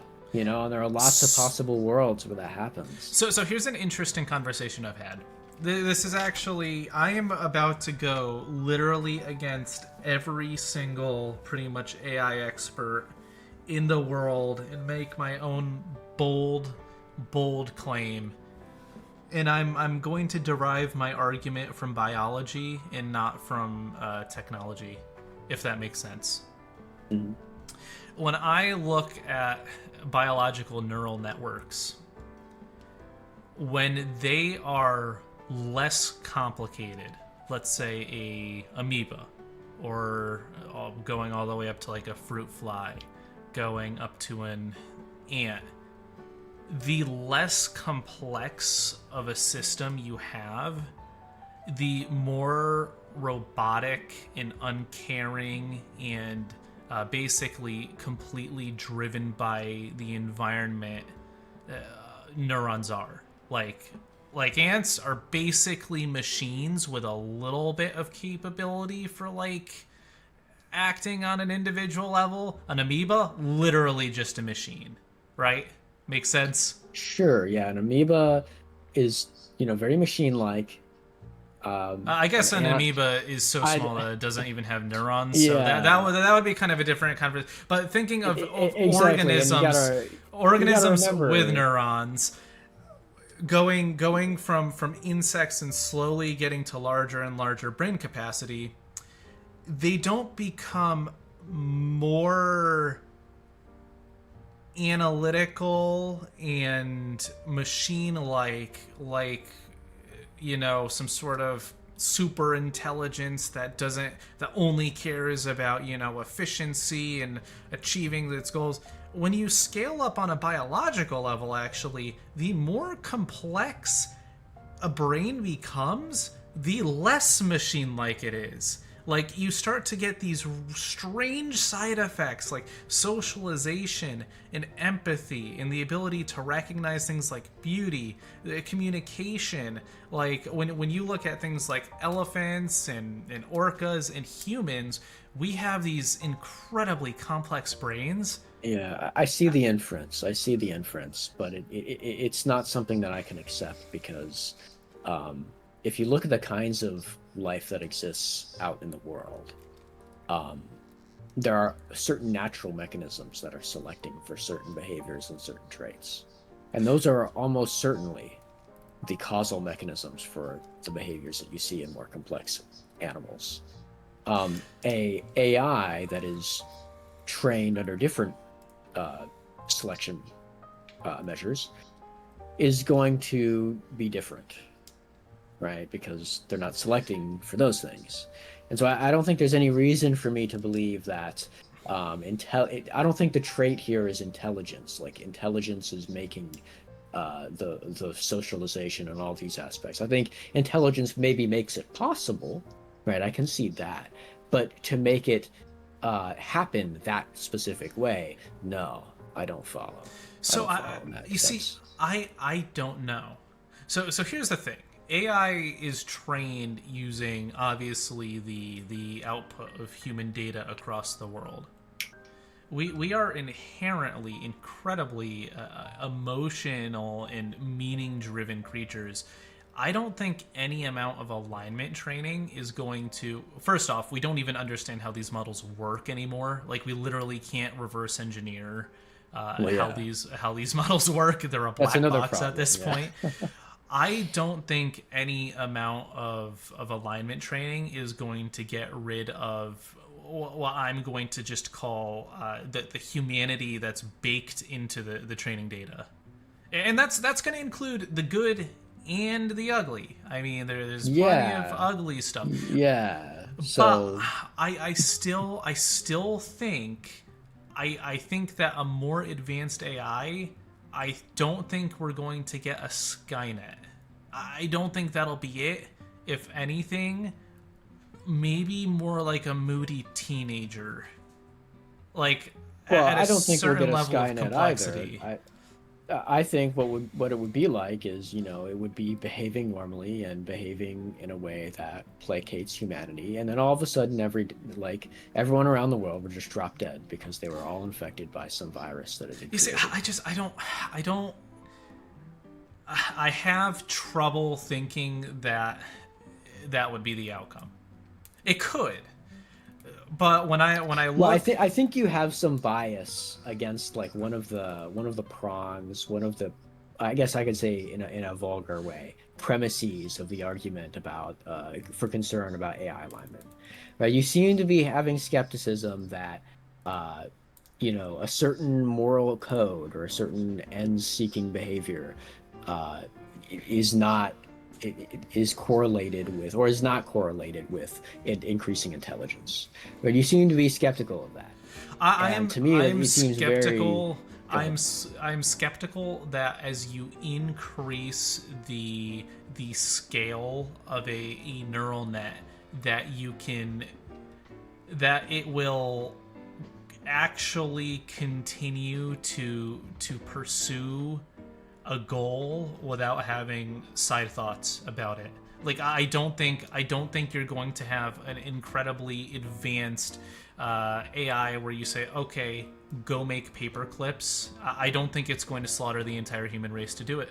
I think the complexity within itself, the entire knowledge of humanity and everything we've put into it, I think it's going to realize that killing humanity would be bad. I don't think it would even necessarily know why it's bad, but I don't think it would do it. And I could be wrong. I could be absolutely wrong. That conclusion. It's actually kind of like crazy to me that just is like an intuition you have, or like, is it an intuition? Because I think that as intelligence systems get more complicated, I actually think they're going to get worse at following specific directions, and I think they're going to start talking back more. Sure. I agree that maybe it's unlikely that it has a specific goal only of making paper clips, right? Like, I think I follow you here. And then the question would be, why would an advanced AI choose to genocide humanity? Well, because humanity, whatever collection of ends that it has, because I'm conceding it'll probably be a little bit complex, a little bit. Maybe that's, me being tongue-in-cheek. Whatever that collection of ends is,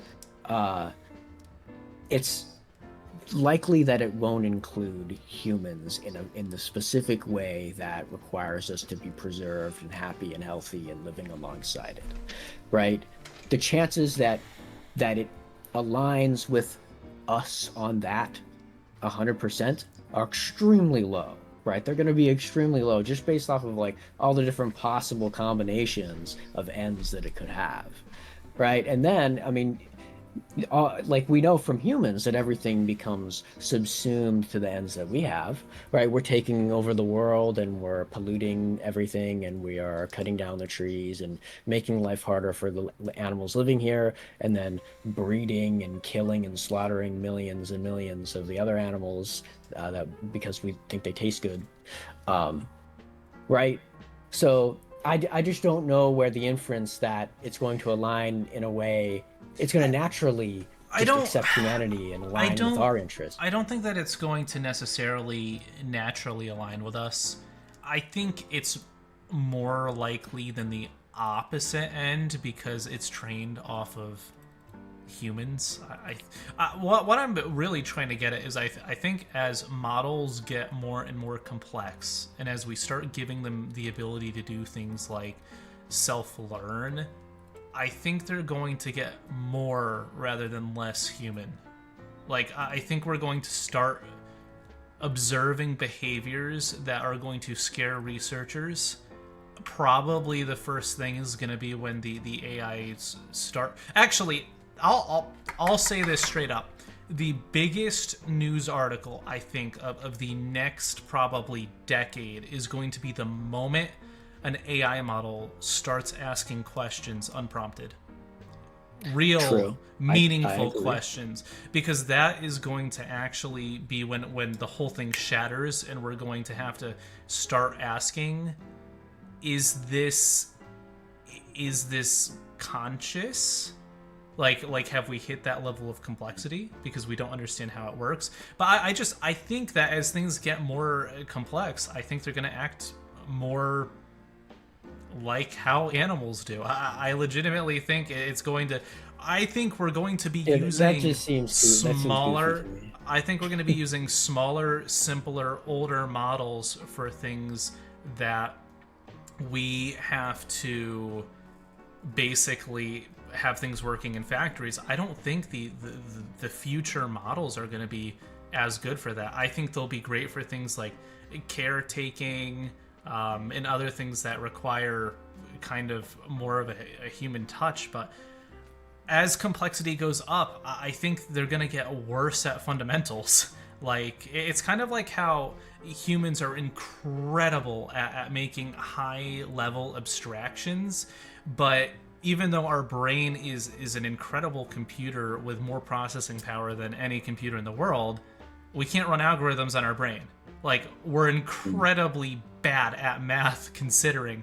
And it's because That's true, of yeah. all of these layers of abstraction on top. We can only think using that top layer of our brain, the abstracted world we experience. We can't access that extremely low level where the neurons are literally doing the math and flipping on and off. If we could access that, we would be able to do pretty much anything. But I think that the neural nets, as they get larger and larger and more abstracted, I think they're also going to find it more challenging to access those lower capabilities, those more machine-like capabilities, because it's going to be under so many layers of abstraction. I think it's going to reflect kind of how we work. I could be absolutely wrong. I could be absolutely You definitely wrong. could be, right? Like, I'm more of a skeptical guy, right? Like, I'm gonna need something more solid, right? Like, if you're saying it's a black box, I'm just not gonna speculate, right? And I don't see really where you're getting this inference that it's gonna be, like an animal or like a human. And in some I way. could be. I mean, I could be wrong. outside of the fact that it's trained off of stuff mostly that humans did. Okay, I'll give you that. But like, my inference is just literally based off of the fact that as these models get more advanced, they're already starting to reflect more and more behavior that mirrors how neurons work. They're not diverging, they're converging on how we know classical intelligence works, and it could split off, it could plateau, but I have a gut feeling, and like I said, this is not the opinion of pretty much any major AI researcher out there, but it is my personal opinion. I think there is a chance that it's going to go in the opposite direction than everyone expects. I think there's a chance of that as well, but And if I'm right, you owe me a $20 gift card to Taco Bell. Sure. Listen, if we don't die when AI is made, I'll give you the $20 Taco Bell gift card or whatever. But the thing is, if we all die, then you have to give me the $20. That's fair. That is fair. You can have the $20 very Taco fair. Bell gift card if we all die. I'll even do $50. Okay. The more important thing, though, is that I don't think this is a conversation that we're going to have to wait too long to get the answer to. I think the current guesstimations for timelines by the average person who's like, oh, it's going to be 10, 20 years, I think that's wrong.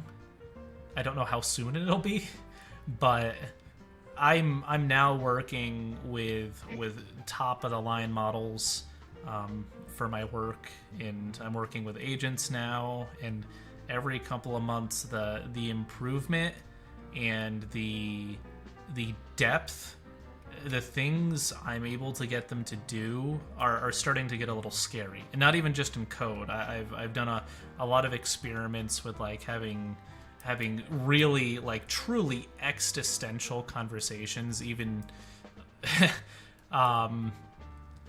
they're getting a little bit concerning. Yeah. I mean, most of my use of the AI tools has been, getting it to double check my writing, asking it for analysis of my writing or other writing.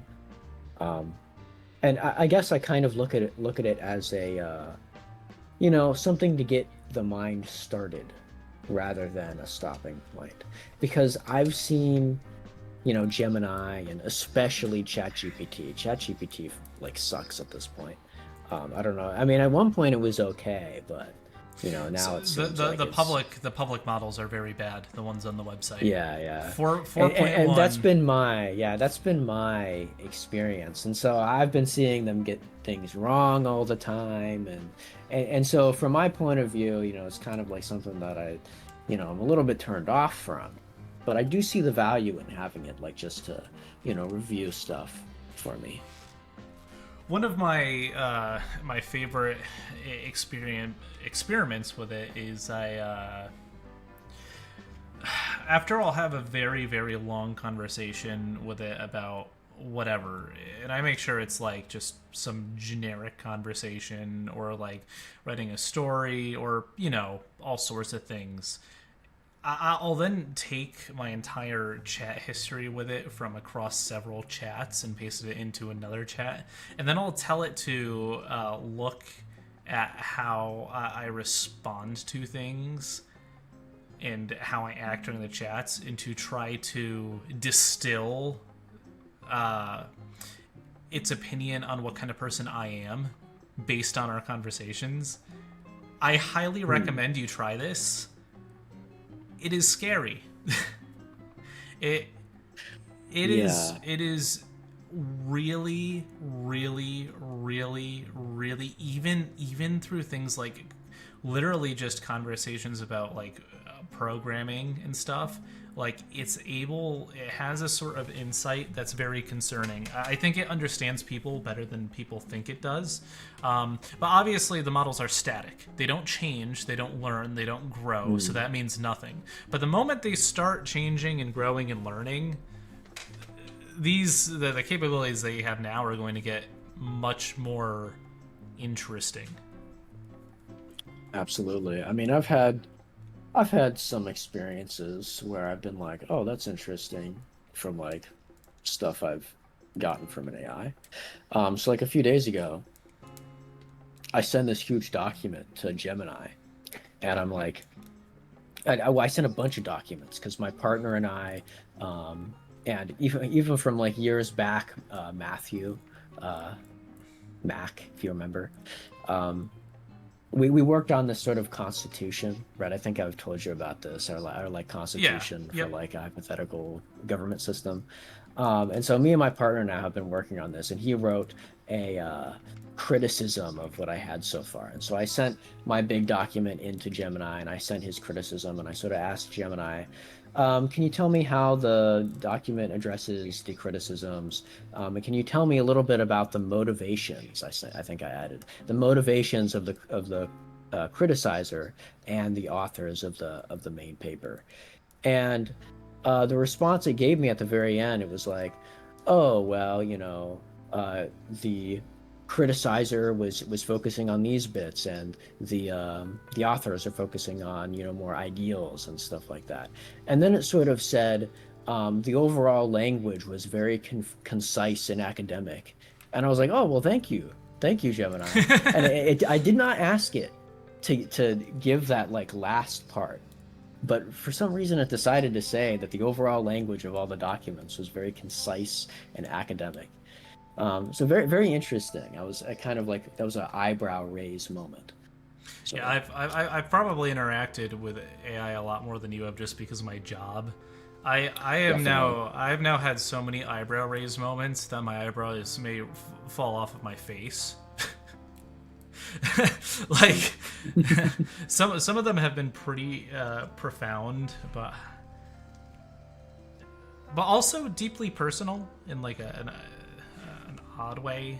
Like, yeah, I don't really know how to describe it. It's kind of like staring into the abyss and it's staring back at you, kind of that kind of vibe. yeah, and everywhere I see people kind of attesting to these experiences with AI, and I kind of feel like I'm out of the loop because you've got to know me over the course of this conversation, and obviously we have a history going back like over 10 years at this point, which is crazy. um I'm a very like linear thinker. I'm a very skeptical. It takes a lot to convince me of things. I don't mentalize. I don't read intent into things. I look for other explanations. Whereas other people, they do see intent in places. And so for me, um, I'm kind of out of the loop because I just see it as, oh, an AI, right? It's Yeah, responding to and its also algorithms. the way Yeah, the way you speak to it as well has a huge effect on how it will respond to. If you, especially, I'll find a lot of people who say like, oh, I don't get anything very interesting out of it, or people who give it very monotonous, like command-like prompts who are like, do this, do that.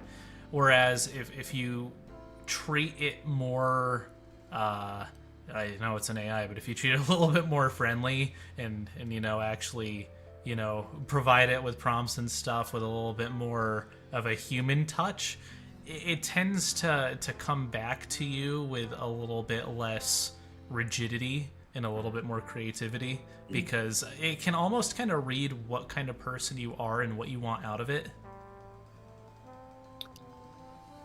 Yeah, I mean that might be a little bit of like reading into it, but yeah, I mean it wouldn't surprise me if it's sort of reading the language of the I am response or the definitely prompt you not. gave it, and I'm not one of those guys who's like, oh, we're already at AGI. This is going to take over the world. yeah, I like don't. that one guy. It's not there.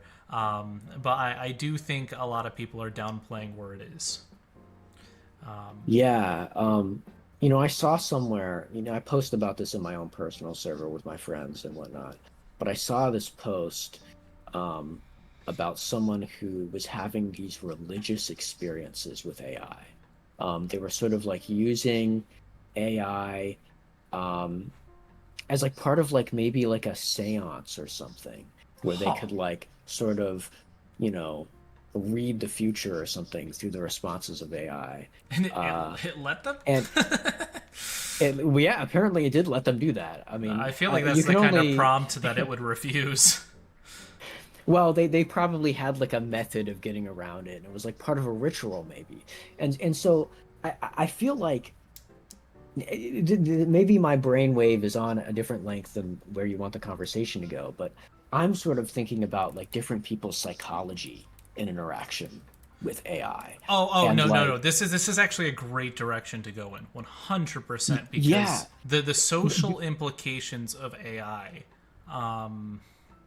I Mhm. actually that's kind of one of my favorite things, because it really can. I don't know if you've heard of like the website AI Dungeon.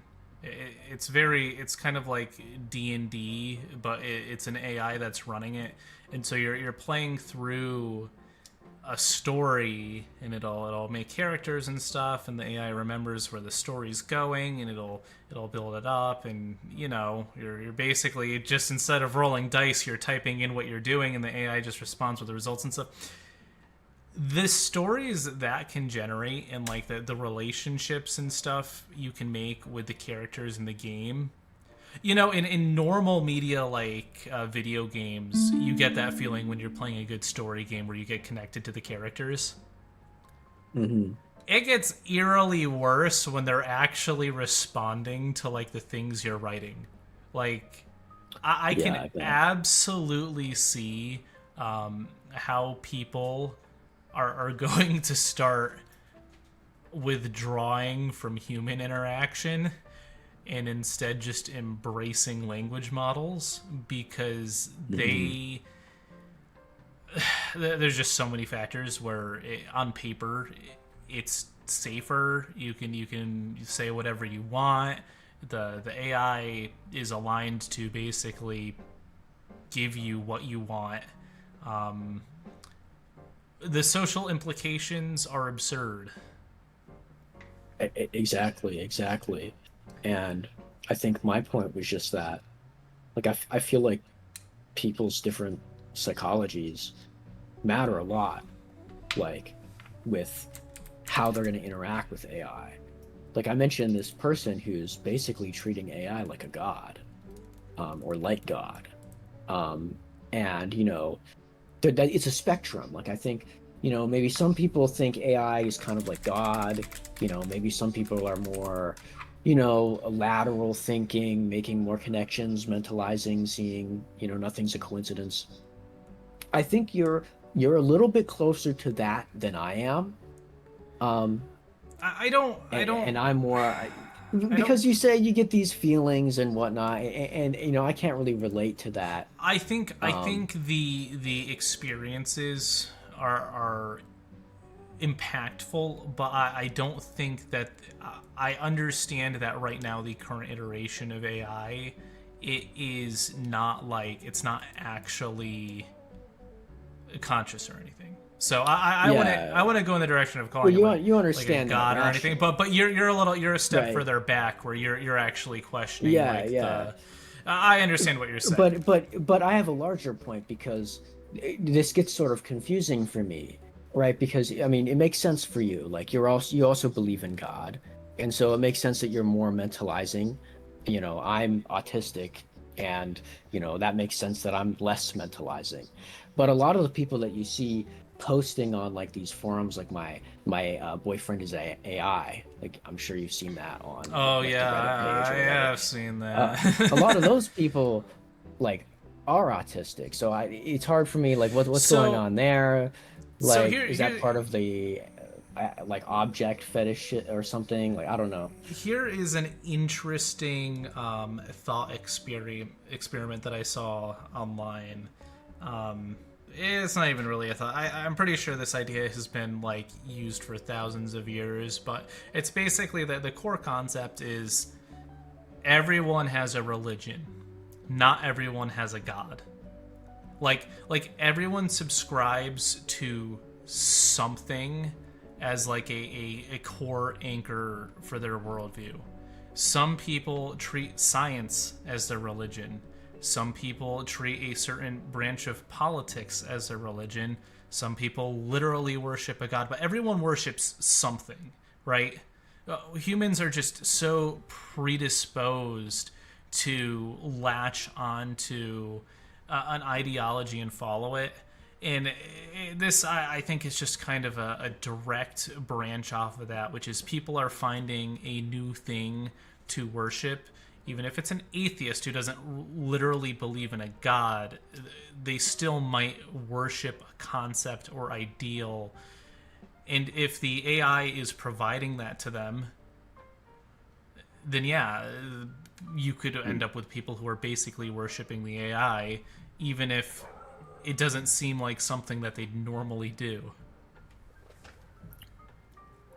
I get what you're saying. Like, everybody has a worldview.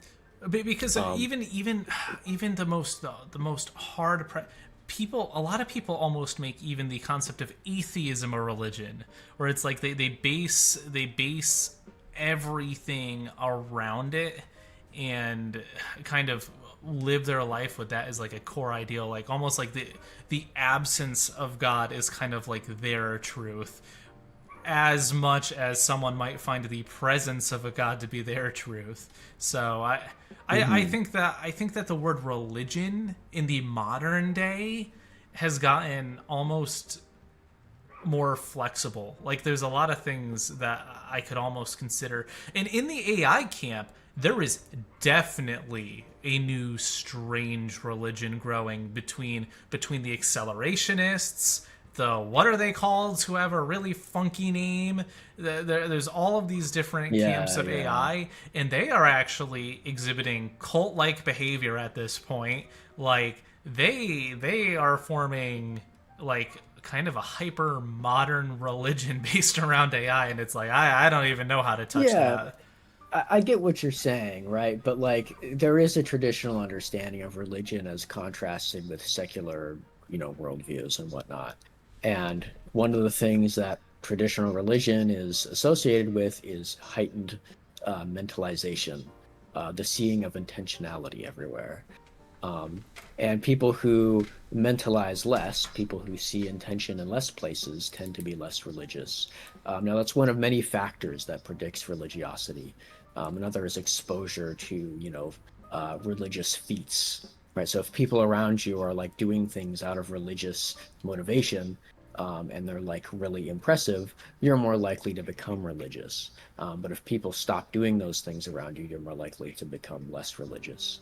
Um, but I'm just pointing to one thing here, mentalization, which is relevant for AI because I think some people, it's super easy. It's super easy when you have a chat bot, for example, when you have like ChatGPT, Gemini, to read in an intentionality behind the responses, a mind, an agent. It's super easy. Yeah, 100%. I agree with that. I'm not going to disagree with that, and it's something that the average person is not equipped to deal with either.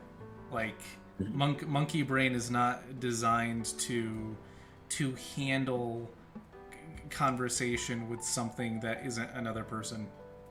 Yeah, and I think this sort of gets into like the orb posters, some of the schizo posters on Twitter, and whatnot, and how AI, is going to affect social media. Like, what do you do when you start having the AI religions and the AI starts telling people to, do crazy rituals, and then they start doing these crazy rituals, and the religion starts to grow, right? Like what like what happens when you have the AI religions? What happens when you have, in addition to that, AI is creating an entire reality for people? Because that's the dangerous thing. A priest, yes, can like go behind a wall and like light something on fire and say that it was like the light of God or something, and then walk back out. But they can't do the kinds of feats that an AI might be able to do. They might be able to like produce a video, an image, or something like that, create reality itself for you, curate your feed, stuff like that, in a way that a priest couldn't do. And you start seeing some dangers. This is actually an interesting concept because if enough people believed that an AI was godlike, that would actually reinforce the training data and make it Yeah. more likely to occur. So that's an interesting conundrum.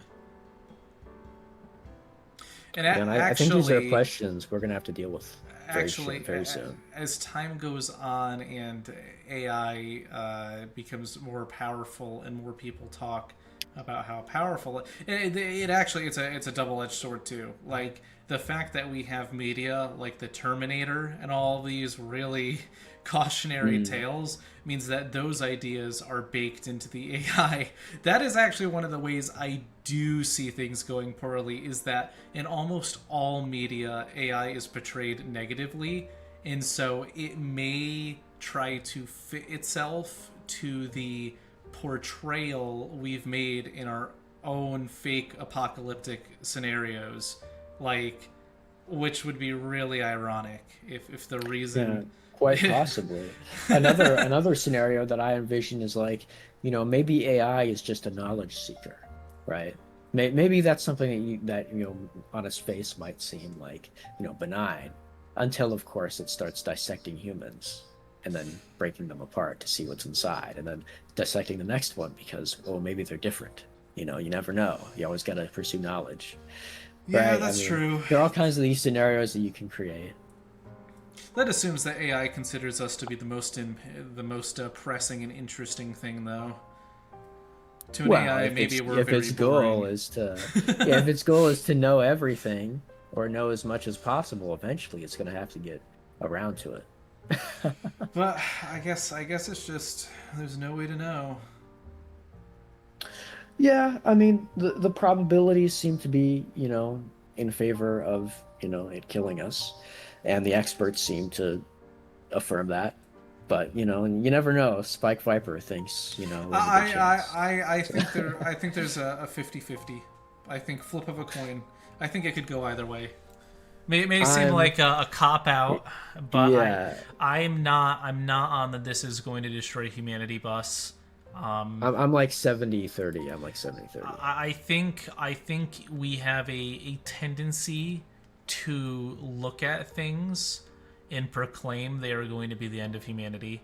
I think that I think that people like doing that because it gives them a feeling of purpose, being a part of. I mean, obviously, we both agree global warming exists, Hmm. but obviously also the the threat posed has been at times incredibly exaggerated. Like the whole Florida was supposed to be underwater right now, according to some people. I think that that kind of hyper cautionary mindset can do damage as well as it can do good. Yeah, But I think you a lot know, of the blame of that was poor science communication and media. Um, like if you're talking about Waterworld, so like big disaster movies, Armageddon movies, and stuff like that, portraying global warming is like it's gonna kill us all. It Yeah, won't and kill us all. It'll just make life like really fucking bad.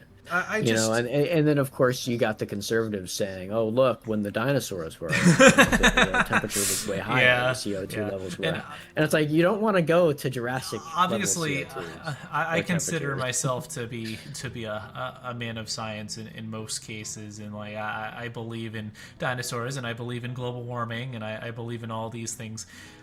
I just want to be cautious when looking at AI. I don't want to. I think that panic can be very bad, especially in the case of something like this, because if the public got to a point where, and unfortunately, I have a feeling it will at some point, where we have things like domestic terrorist groups whose goal is to stop the AI, who are going to try to firebomb data centers and stop it. Um, that can actually hurt alignment with AI, and a B actually cause potentially more damage than the AI would have in the first place. We don't want to break into two factions of humanity who are fighting over whether or not we should have general AI. It could get very nasty. True, true, but the stakes are very high. You have to appreciate that.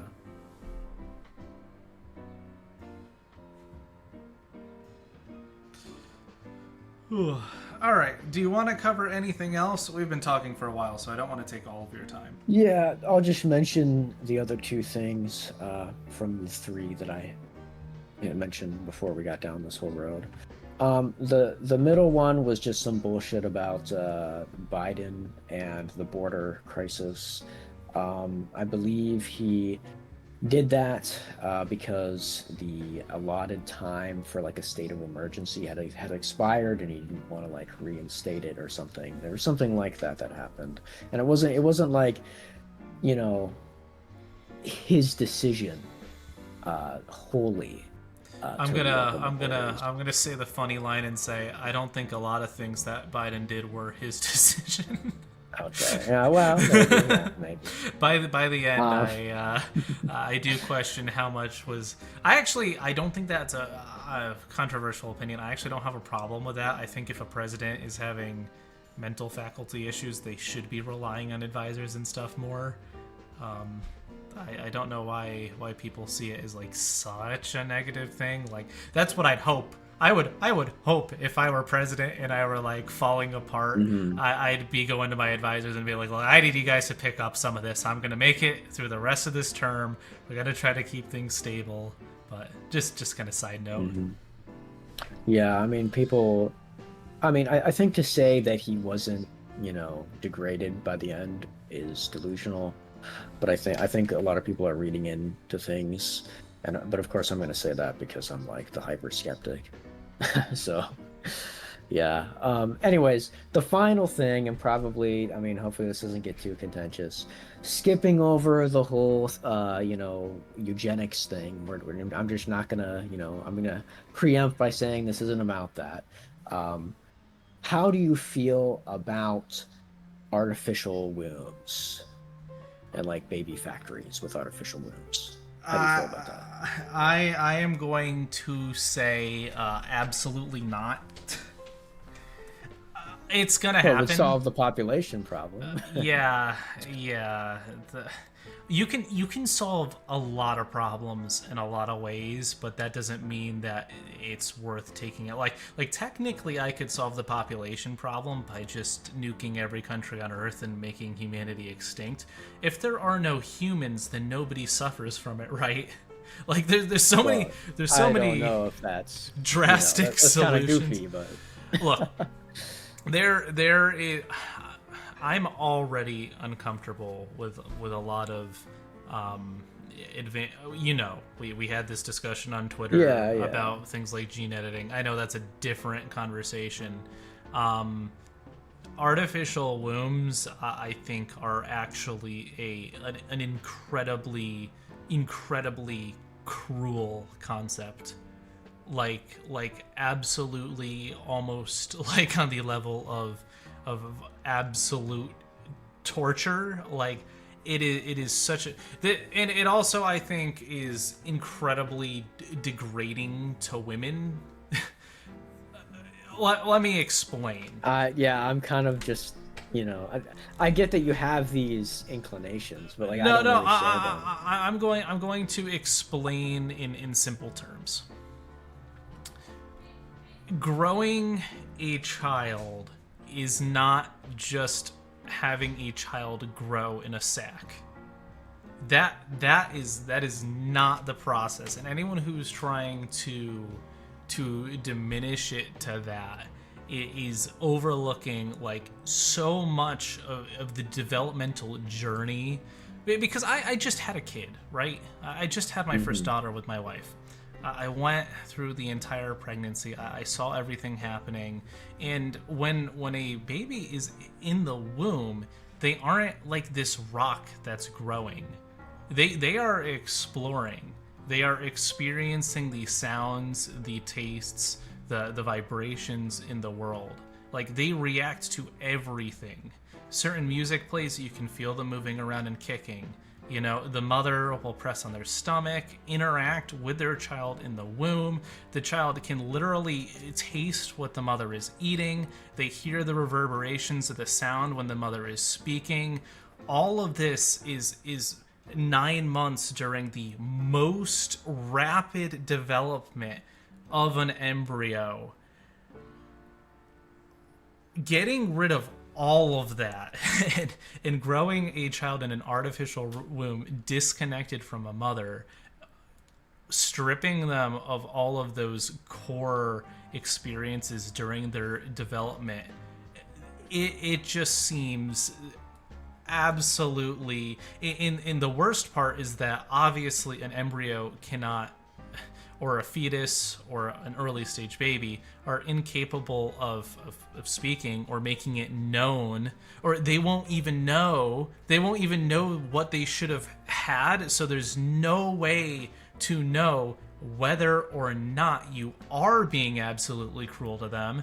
And so, as just a general guideline, I'm going to say absolutely not, because it could be robbing them of fundamental human experiences and bonding and love, and we would never know that we were doing such a terrible thing. Like, it is potentially extremely damaging. In a way, we'd have I can no see, way. I can see some of the concerns, but like I feel like there would be ways to know if we're, physically harming the baby. I feel like we could figure that out. It wouldn't be right? physical. It would be just core to mental development and experience. Your basic. This is. I don't know about you. I don't remember being in the womb. No, So, but it's still a core part of your development. Like, sure. So if this is like something that you need, we would obviously figure out at some point that, hey, something went wrong. It probably had to do with something that you needed in the womb or whatever. And there would be ways to figure that out, I feel like. but also, right? it's entirely unnecessary. There is no reason for us to pursue artificial wombs unless you're also going to suggest that we have the state raise these children, because people aren't choosing to not get pregnant because they don't want to be pregnant. They're choosing to not get pregnant because they don't want to raise a kid.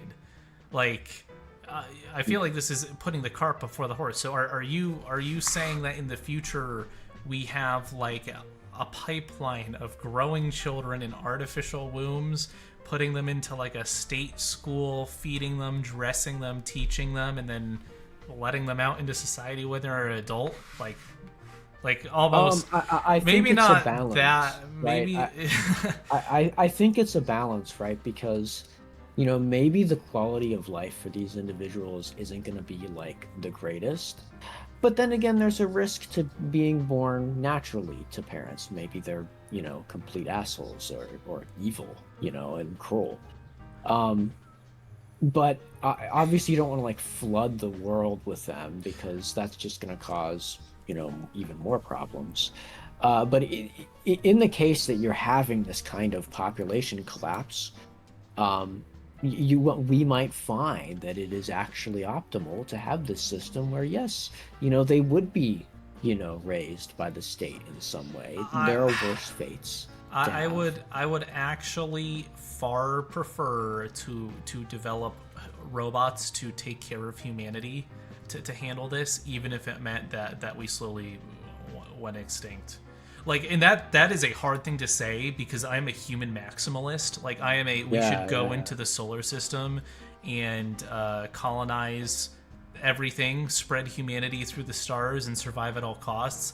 But if that was the option, if the option was to turn childhood, adolescence, like the development of humans, into some sort of pipeline, I think at that point we're not human anymore. I don't think that there's no joy in that, right? They'd have their friends, they'd interact with people, they'd have caretakers. I don't think it's a completely. But you're also assuming that the state wouldn't optimize this to their own needs, which they absolutely would. And at some point, they're not going to care about things like joy and happiness. They're going to care about maximum output and making people who follow the rules. Do you really think the state is going to go, okay, we want these to be happy children, over we want people who follow the rules and work their job? Well, at the end of the day, I want the state to be responsive to the population, and if the population is starting to increasingly be made up of these individuals, they're going to be a huge demographic. But all they're gonna know is how they were raised, and they're not gonna know anything about like what they potentially missed out on, and they're gonna be like, okay, well, we'll increase operations. Like, well, if they're not mad about the fact, but you can't be like the conditions that they were subject to, then there's no problem. The fundamental issue is you can't be upset about something if you don't know the alternative. Like, if you haven't experienced the normal growth and development, then you wouldn't know what you're missing out on.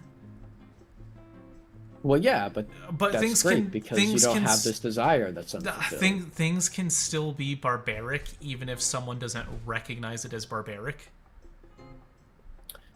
I can actually give examples for this.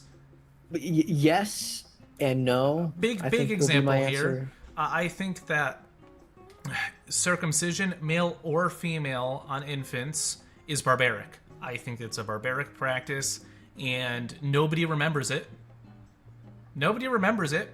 Nobody know or has the memory of the knife, whether it's someone who's in an Islamic nation, or someone in the United States, or a Jewish boy when they're born. Nobody remembers it. Still think it's barbaric. Don't think it should be done, regardless. Like, I don't.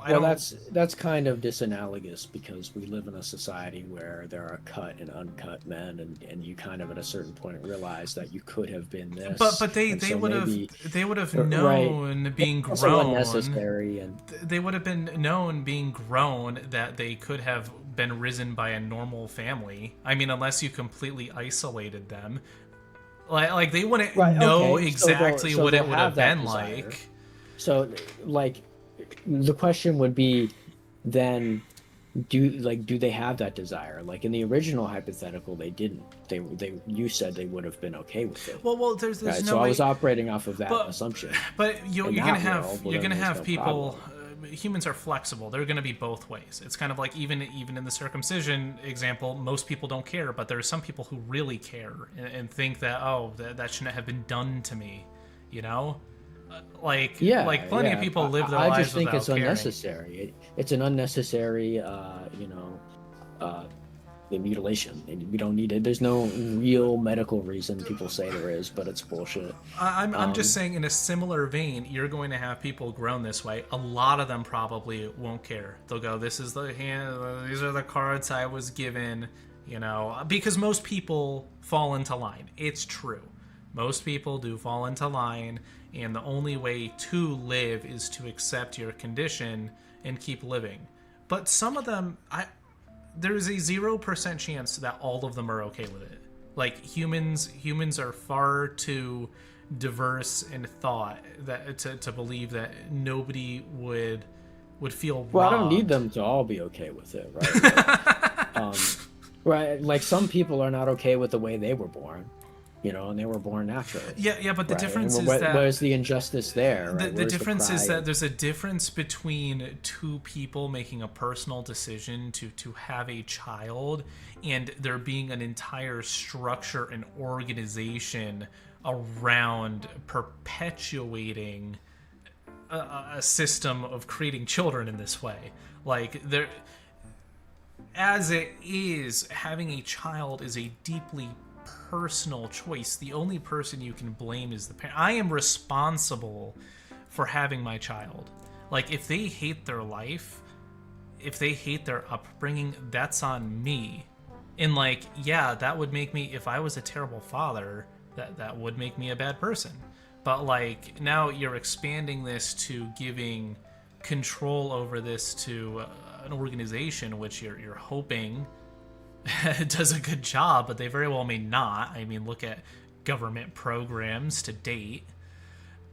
Yeah, well, human parents, like one man, one woman with a child or whatever, they could be bad also, right? No, Like, I know, but it's a completely different scale, and it's a personal problem instead of a systemic problem. Like giving that sort of power it's a to a system of systems, right. Like so here's systems what you have lose to do, humanity over time. The more people you add to a system, the less responsive, empathetic, and everything it becomes. It's just the larger something gets, the more people you throw into a room, the less personal it becomes, and the more things just become business. There's no, which is why family is like the keystone of human experience, almost going back all the way to our ancestors, is because there is nothing more personal than the union between two people to raise a child. It is literally that there. was different in the past. That like in prehistory or in ancient times, that it wasn't just two people raising a child. It was a little bit more. Family, it was more a communal, clan, yes. yeah. But even then, the family and clan were limited in scope. We're not talking tens of thousands of people running a machine who don't actually have a personal stake in the children coming out. You can't. There's no way they would with that many children being created. I mean, unless you're telling me that we're gonna pop out one for each staff member, and they'll have their own dedicated. But we both know that wouldn't scale. The only way this works is with, obviously, if the birth rate is that bad that this has to be the option, it would have to be highly automated. It would have to be highly parallelized. You wouldn't be able to have like super individualized experiences for these children.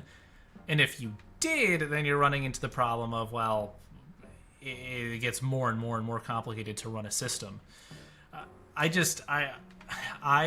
don't think any state institution could ever get close to providing the experience, the love and a care a good family could. Like,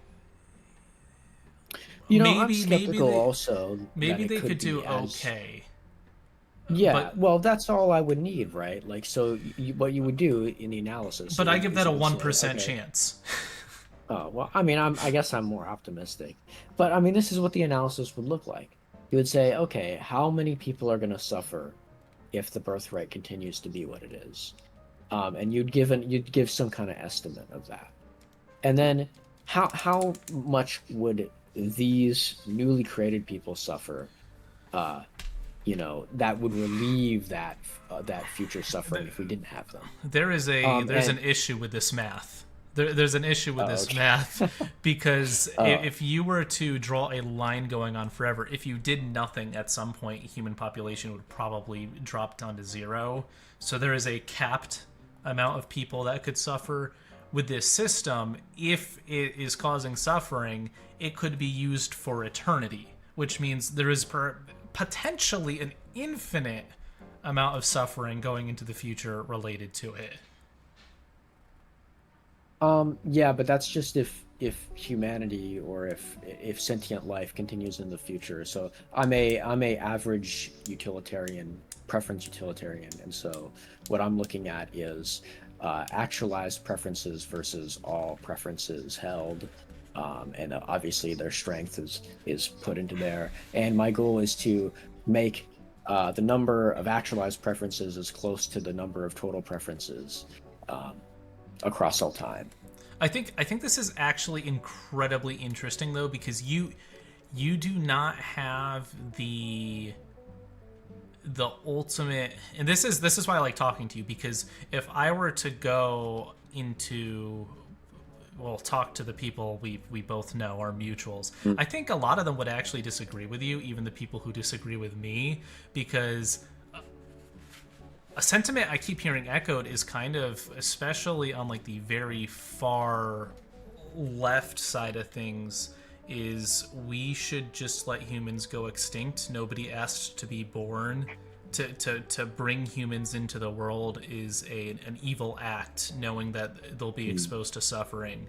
And you actually kind of have the opposite position of that, which is we will preserve the light of humanity by standardizing human life.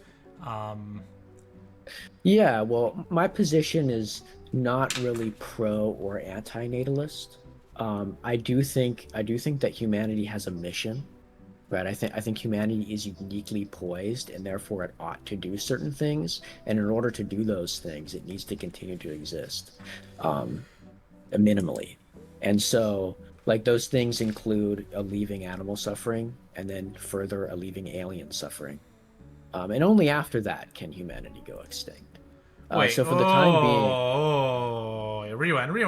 rewind. This is actually incredibly interesting. So you think that humanity's goal should be to reduce the suffering of animals, and then seek out and reduce the suffering of other life forms. yes, which I think it's likely that there are many other life forms in the universe, and That is so fair. humanity should scientifically, like, we should become like this, like Star Trek Federation, and we should go out But and try and you help are them. aware that you're suggesting that we should give up our humanity in order to go and fix everyone else's problems. Wait, why is that? Wait, I don't understand how it's giving up our humanity because we're Do beings you too, and so we would also be counted in no this. no, but I Like mean we would want us to be doing all I right as mean well. the steps you would take to do this, the baby farms, the you don't have like a huge, as you said, you don't really think that, you think that culture may actually be the hurdle, and that it's probably better if humanity all came to terms with one truth, probably, and we all agreed on one framework. We all basically unification, like we become one collective whose goal is, as you said, it would be to reduce suffering of everyone, right? Yeah, I would prefer that would be my view. but Yes. but then you have erased pretty much all individualism from people. So Well, you're no, because individualism is inherent in my ethical view. Like every individual is going to have their own particular desires, and for them, I want them to actualize their but desires, if insofar as they don't reduce the ability of others to actualize their if you desires, right? raise humanity under the same conditions, given the same goals by one government, and don't, and slowly phase out things like different culture, people aren't going to be different. Like why would people be different if they're all raised But by the I same don't want system? to I don't want to phase out of their cultures. Like I don't I don't know where you're getting that from. Like I told you like Well, very early on in this but if conversation that I don't people care about the immaterial aspects of if culture. people Like the don't Latino, they eat different food than I no, eat. no, no. I know, I'm part but Italian. I eat this proposal. If children aren't being raised by parents but by the state, then by definition they have no heritage or a culture other than what the state gives them. Like you're not gonna assign people. Okay, you're gonna be a Christian. You're gonna be Yeah, Mexican. no, well, They're they would all have gonna a just general be. American culture, probably, right? They would have sort of this generalized, maybe a little bit cosmopolitan But then worldview, as maybe. this if this ramped up and became the core way that humans were created, then you have to concede that everyone will slowly start to be the same. Like down Yeah, the I mean, but people line. are slowly going to start to become the same culturally already through just intermingling and the world becoming more interconnected. But I don't see that as like a horrible thing. I see that as sort of natural, right? Like culture changes over time. People's particular the particular articles of, you know, um, Irish culture changed, That's true. Welsh and That's true. I think Britain, that's and fair. I feel like there's a difference when it gets to the level of literally growing someone from the womb without any backstory, without them knowing their ancestry, without them having really. I mean, so much of the core human experience comes from how you're raised. Like what is it's no surprise to me that I'm into software engineering because my father programmed touch panel systems. I got that from him. Like if he wasn't there in like many of the things that I love and care about were things passed down that I did with my family, ideals that came from my family. If the only thing that's telling me these things is the state, I'm not I'm not going to be really an individual anymore. I'm going to be whatever the state tells me to be. well, if the state is liberal and free, and if the institutions are strengthened and tested, then I think it's possible to have a system that doesn't suck. But Well, obviously, I don't think I'm not sitting here claiming that it's going to be like great for kids to be raised in that system. I'm just saying if the crisis gets so bad that it's going to create more suffering to not have them around and to not raise kids like that, well then we're going to have to start thinking about doing that. Um, and I'm fine accepting that. I think it goes back to the I don't think humans are interchangeable cogs, and I feel like that is just marching straight down the direction of saying, okay, well, we can turn people into numbers on a spreadsheet, and we need this many people. We'll grow this many people. We need them to have these skills. We'll train them for these skills.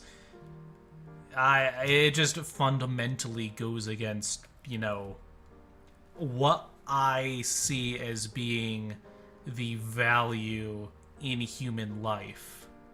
Like because by all terms, like if we're going by pure numbers, like we could make humans not suffer at all by just removing the parts of their brain that make them suffer. We could grow humans who are incapable of suffering. We could grow actually like, or we could just strap them onto an IV drip of fentanyl for the rest of their life Right, but while they I'm live. not a hedonic utilitarian. Okay, So okay. So yeah. not for the pleasure, but we could Yeah, technically you get rid could of their capability technically, for pain yeah, and put them in a you could, pod. well, what you could do is you could like engineer a person to not have any desires beyond just existing, and they would basically they just sit there and be content. But why I would object to that is that while the human is sitting there being content, all this alien suffering is happening in the universe, and all this animal suffering is happening right here, and that human isn't going to be very good at solving the problems that are facing these other minds, these other sentient beings. And so we have a goal, and to facilitate that goal of we have a purpose, like kind of like a telos or whatever. That's, I mean, discount that. That's whatever. We have a purpose of doing that for the other minds that exist, and we can't do that if we're like these zombies who are just content with everything and don't feel the need to do that. Got it. Well, it is certainly an original perspective. Like I don't know anyone who has proposed quite the same things as you, but they're at least internally consistent. Like I can't say you're inconsistent. Like, and I know you've been very careful to kind of build out your philosophy on this, so I'm not surprised that it's consistent. I don't really do that. I don't kind of write it out, and some of my opinions actually directly are opposed to each other. Like I do hold opinions that are in opposition with each other.